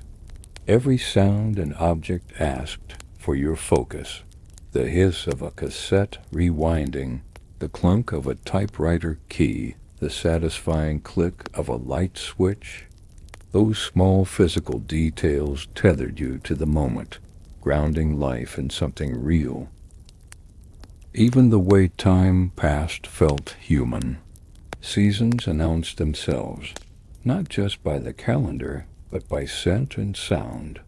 The first chill of autumn carried wood smoke and the crunch of leaves under sneakers. Winters meant static shocks, foggy car, windows, and the electric blue of Christmas lights glowing through frost. Spring brought rain-soaked sidewalks and the buzz of lawnmowers waking from hibernation. Summers, endless summers, smelled like chlorine, sunscreen, and freshly cut grass. You didn't check the weather app. You stepped outside and felt it. Looking back, maybe that's the secret of why the 1980s never left us. It wasn't just about nostalgia, it was about connection. Everything and everyone was closer. You touched the world, and it touched you back. The music, the friendships, the long drives, the awkward first dances, the laughter that came from somewhere deep. They weren't fleeting moments in a feed. They were permanent. They carved themselves into who we became. And when you think about it now, Maybe that's the quiet lesson the 1980s left behind, that life doesn't need to be perfect to be beautiful. It just needs to be lived, to be felt, seen, heard, to be messy and loud and full of moments that don't repeat. The decade didn't end so much as it faded, leaving behind a glow that still flickers every time someone finds an old mixtape, opens a photo album, or hears the first synth chord of a song they haven't played in years. Because deep down, the 1980s never really vanished. They live on, not in what we owned, but in how we felt. In the way we looked at the world and believed, even for a fleeting moment, that everything was exactly as it should be. What lingers about the 1980s isn't just the style or the soundtrack, it's the atmosphere, the feeling that life had a kind of weight to it, a gravity that held everything in place. You didn't just drift from moment to moment, you inhabited them. When you walked down the street, the air felt thicker, full of sound, smell, warmth. Radios hummed in passing cars. Someone's window was open with a sitcom laugh track spilling into the neighborhood. The smell of someone's dinner floated out from another house. Every block felt like a living, breathing story. You weren't just part of the decade was part of you. Everywhere you went, there was a pulse of community. Grocery stores weren't just places to buy food. They were places to talk. You'd run into someone from work or your neighbor's cousin, and that 5-minute conversation in the produce aisle could turn into a 10-minute catch-up about everything and nothing. Small talk wasn't filler, it was connection. Clerks knew your name. Gas station attendants waved. The world felt human-sized, intimate, full of familiar faces and rhythms. You didn't need to network, you just knew people, and that extended into everyday life. You didn't text someone to check in. You dropped by their house. You'd knock on a friend's door, ask if they wanted to come outside, and that was it. The day began. Kids gathered in driveways, swapping cards or practicing tricks on their bikes. Teenagers hung out in parking lots, leaning against car hoods, sipping sodas, talking about dreams that felt impossibly big and somehow entirely within reach. Conversations weren't short bursts of text. They stretched for hours, sometimes through entire nights. Words mattered, pauses mattered. You learned who people were by listening, not scrolling. The local movie theater was another kind of church. Sticky floors, dim lights, that smell of buttered popcorn hanging heavy in the air. It was all part of the ritual. You'd wait in line with friends, arguing about which movie to see, holding your ticket stub like it was something sacred. When the lights dimmed and the projector flickered, the whole room became one heartbeat. Strangers laughed together, gasped together, cried together. You didn't experience movies alone. You experienced them with. When you left, you carried that shared silence out into the parking lot. That strange, beautiful quiet after the credits rolled. When you couldn't quite talk yet, because you were still somewhere inside the story. Music was everywhere, and not just through headphones. It lived in public. Record stores were temples, walls lined with vinyl sleeves that looked like portals. You'd flip through rows of albums, fingers brushing over the glossy covers, listening to snippets on store speakers. Someone might ask what you were listening to, and suddenly you were talking to a stranger about your favorite bands like you'd known them for years. Mixtapes weren't playlists, they were letters. Each track was chosen with care, recorded in real time, each pause deliberate. You gave someone a mixtape and said, "Listen to this," and what you really meant was, here's a piece of me. Home wasn't a showroom. It was a reflection of life itself. Furniture didn't match. Walls were covered with family photos, magnets, and souvenirs. There were stacks of magazines on the coffee table, remote controls that barely worked, a VCR blinking 12 o'clock, because no one could quite figure out how to set the clock. Kitchens smelled like food, not air freshener, bacon grease, coffee, cinnamon, something baking that might not have turned out perfectly, but would still be eaten with smiles. Houses were lived in, not curated. You could feel time in them, the warmth of old carpets, the creak of stairs, the hum of fluorescent light under a cabinet. Even sadness had texture back then. You couldn't hide behind a screen or a distraction. When you were lonely, you went for a walk. When you missed someone, you wrote a letter.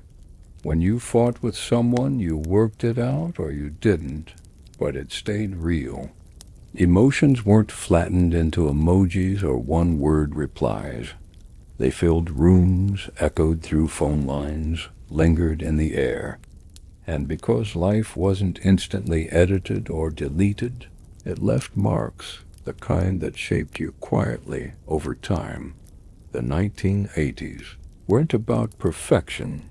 They were about presence, the beauty of things that didn't last forever but left a trace. The sound of a car starting on a cold morning, the flicker of static before a song caught the right frequency, the feeling of standing outside at dusk, the world dimming but not yet dark, that in-between space between noise and silence, light and shadow, yesterday and tomorrow. That's where the decade lived. It's strange, but if you close your eyes, you can still feel it. The warmth of a summer night, the low rumble of a cassette deck, the laughter from a television 2 houses away. You can feel the pulse of a decade that believed with everything it had that the world was full of possibility. And maybe that's why the 1980s never really left us, because even now, in all the noise and speed of modern life, there's a part of us that still longs for that slower heartbeat, that quiet, imperfect hum of being alive and connected to others, to the world, and to the moment itself. The 1980s were more than a decade. They were a mood, a rhythm, a way of moving through the world that doesn't exist anymore. It wasn't just about the music or the fashion or the gadgets. It was about the texture of life itself. Every day had a pulse. Every moment felt earned. You could sense time passing, not rushing by, but unfolding slow, deliberate, tangible. It was a world that didn't need to shout to be loud. The smallest details were enough to fill your memory for a lifetime. You remember it in fragments. The smell of chalk dust in classrooms and the thump of sneakers in gymnasiums. The clatter of coins hitting the bottom of a vending machine. The sound of pencils scratching across paper during quiet tests, interrupted by the teacher's heels clicking across tile. School days had structure, bells that told you when to start and when to stop, clocks with hands that actually moved. There was comfort in the order of it, in knowing what came next. The world outside the window might have been changing, but inside everything still followed the same rhythm it always had. After school, life shifted gears. Backpacks hit the floor and the rest of the day opened wide. You'd grab a snack, maybe a Capri Sun or a slice of leftover pizza, and then disappear into whatever mattered most. Sometimes it was homework done, lazily at the kitchen table while the TV murmured in the background. Sometimes it was hours spent outside, throwing a ball, riding a bike, sitting on the curb with friends talking about absolutely nothing and somehow everything at the same time. The sky would turn orange, then purple, and you knew, without checking a clock, that it was time to head home. At home, the evening routines were small but meaningful. Someone would be cooking, the smell of dinner filling every room. The clatter of dishes, the creak of cabinet doors, the faint static of the TV in another room. And you'd hear laughter or arguments, or maybe the sound of a record spinning faintly from someone's bedroom. Houses were noisy, alive in the way that comes from people being close together. The sounds overlapped and tangled, but never felt chaotic. They were the heartbeat of ordinary life. There was something reassuring about the slowness of communication back then. If you wanted to talk to someone, you called. If they weren't home, you waited. If you wanted to tell them something important, you wrote it down. The mailbox wasn't just for bills. It was a bridge between people. Letters smelled faintly of paper and ink. The handwriting told you as much as the words did. You'd read them slowly, folding and unfolding the page, knowing that someone had touched this very piece of paper miles away. Waiting was part of the experience, and somehow it made the connection stronger. Nighttime carried a peace that's hard to find now. When you turned off the lights, the world didn't keep talking.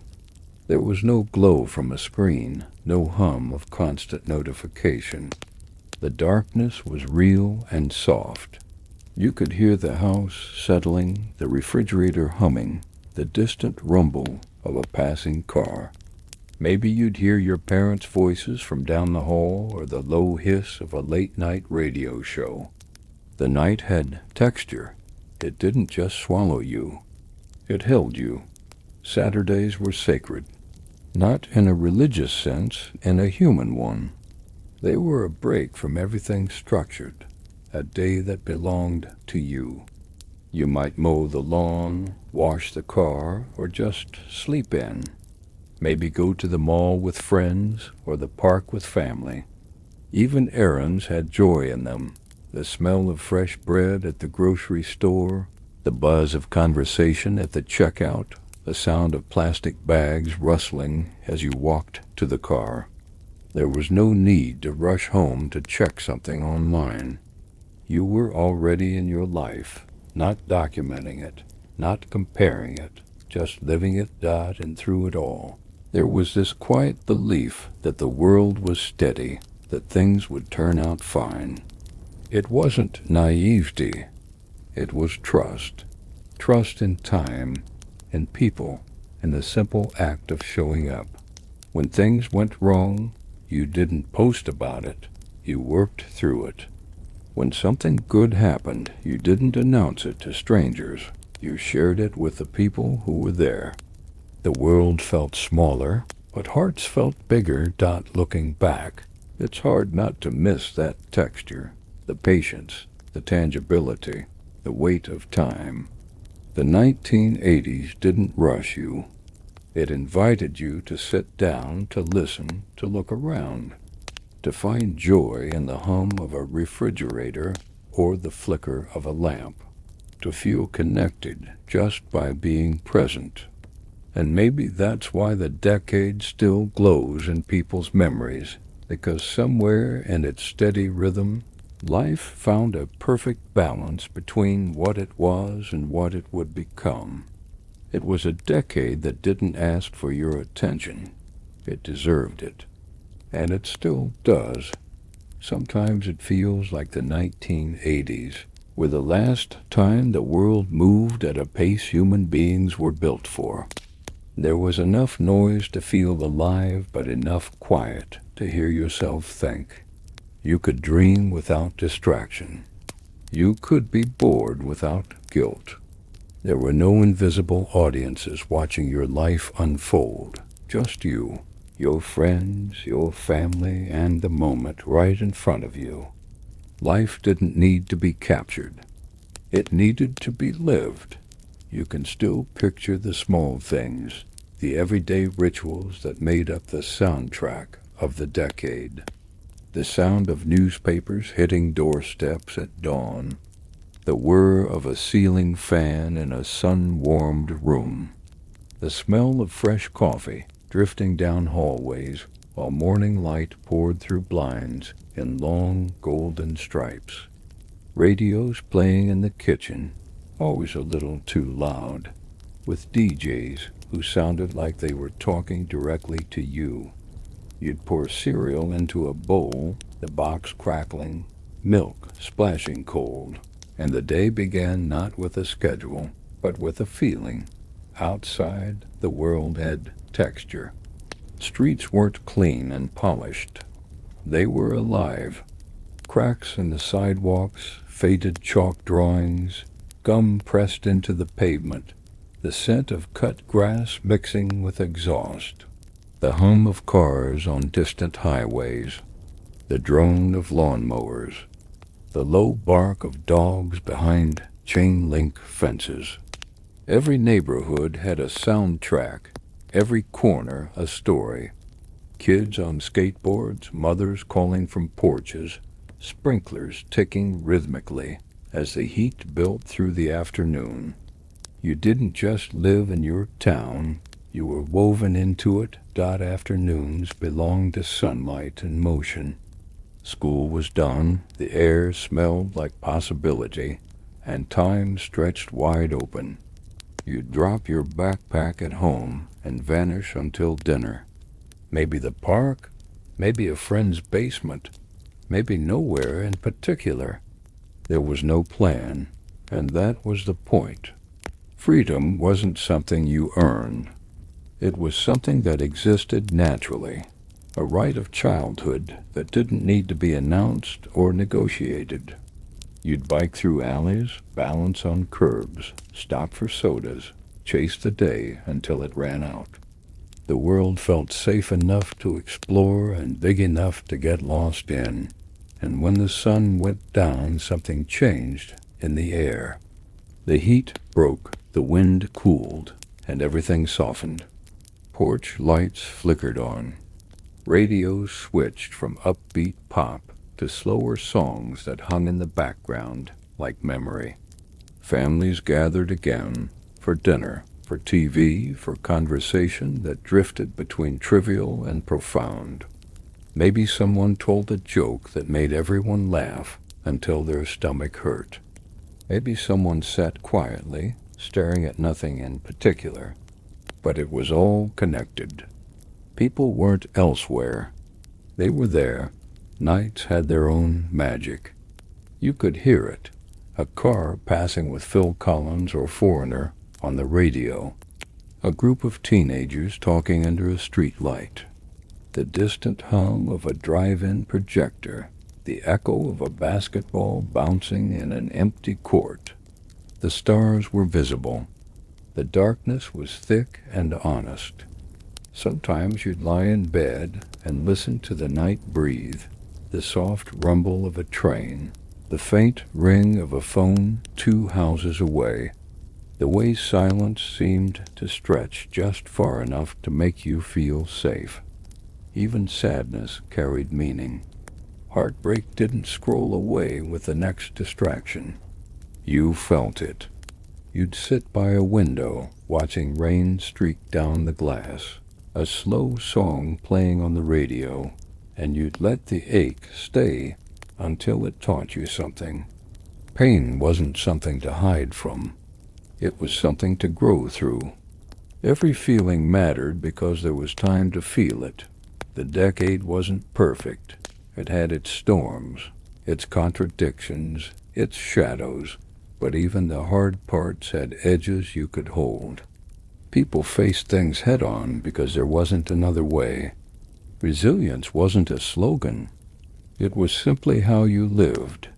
You got through things because life expected you to. And in that expectation, there was strength. Looking back now, it's not the headlines that define the 1980s. It's the quiet, the space between songs, the glow between streetlights, the stretch of time between one weekend and the next. It's the moments no one photographed, the conversations no one recorded, the nights that belonged only to you. The decade lives on in those unseen places, in the rhythm of a heartbeat that matched the pace of the world. It was a time that taught us that meaning doesn't come from speed or perfection, but from presence. And even now, if you listen closely enough, you can still hear it, the low hum of a world that once moved slow enough to notice you, and kind enough to wait while you found your place in it. And maybe that's what the 1980s were really about, not the neon, not the fashion, not even the music, but the feeling of being alive in a world that still had room for wonder. It was a decade suspended between simplicity and possibility, when everything felt within reach, but nothing was yet taken for granted. It was a world made of motion and meaning, where a single photograph could hold a whole story, where a song on the radio could change the air around you, where time still unfolded slowly enough for you to notice it happening. When people talk about missing the 80s, they're not really missing the objects, they're missing the weight of things. The heft of a phone receiver in your hand, the warmth of a car dashboard under the sun, the soft crackle of a record before the first note began, the feeling of standing in a crowd at a concert, shouting lyrics with strangers who felt like friends. They're missing the rhythm of life when the world still asked you to wait, to turn a page, to rewind a tape, to sit through commercials and conversations alike. Waiting gave moments meaning. Every sound, every pause, every small act of patience built a kind of gratitude. We didn't even realize we had dot. It was a time when connection wasn't a signal, it was an act. When you told someone you'd meet them, and then you did. When you talked for hours about nothing and everything, sitting on porches, car hoods, and late-night sidewalks. When friendship wasn't measured in likes or streaks, but in presence, in the time you spent together, in the trust that didn't need to be spoken. The world was smaller, but it was also deeper. You didn't have a million options, so what you had mattered more. There was also a kind of collective optimism that ran quietly beneath everything. The belief that the future was bright, that technology would unite us, that hard work and heart could still change your story. It was a time of ambition without cynicism, of imagination without irony. You could dream without apologizing for it. You could believe in things, not because they were guaranteed, but because they felt possible. And maybe that's why the 1980s still glow in memory, because they were lit by hope, not by screens. Even now, when you close your eyes, it all comes rushing back, the grain of VHS static, the shimmer of mall lights reflected in store windows, the warmth of a summer night that felt like it could last forever. You can still hear it, the hiss of a cassette rewinding, the chorus of voices singing along to the radio, the faint electric hum of a world still analog and alive. You can still see it, the Polaroids curling at the edges, the sunsets that looked like they belonged on album covers, the faces that have aged but haven't really changed in memory. The 1980s weren't perfect. They were messy, noisy, sometimes naive, but they were real. They were full of texture, full of mistakes, full of moments that didn't need to be flawless to be unforgettable. The decade didn't just shape culture, It shaped people. It taught an entire generation how to feel, how to connect, how to wait, how to dream.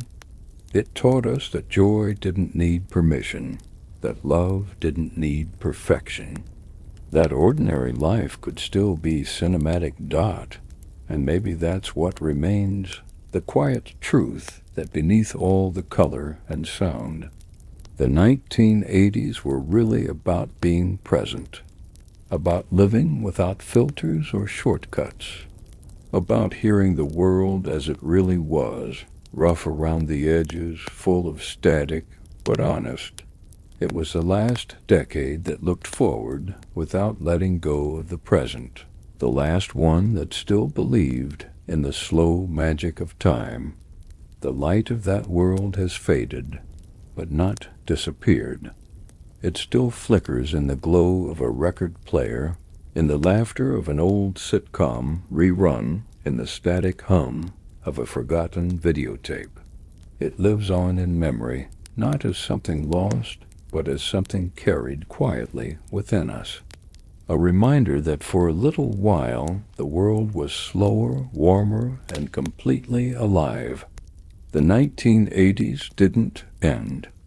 They simply drifted into the heart and stayed there, glowing softly, like the last song before the tape clicks to silence.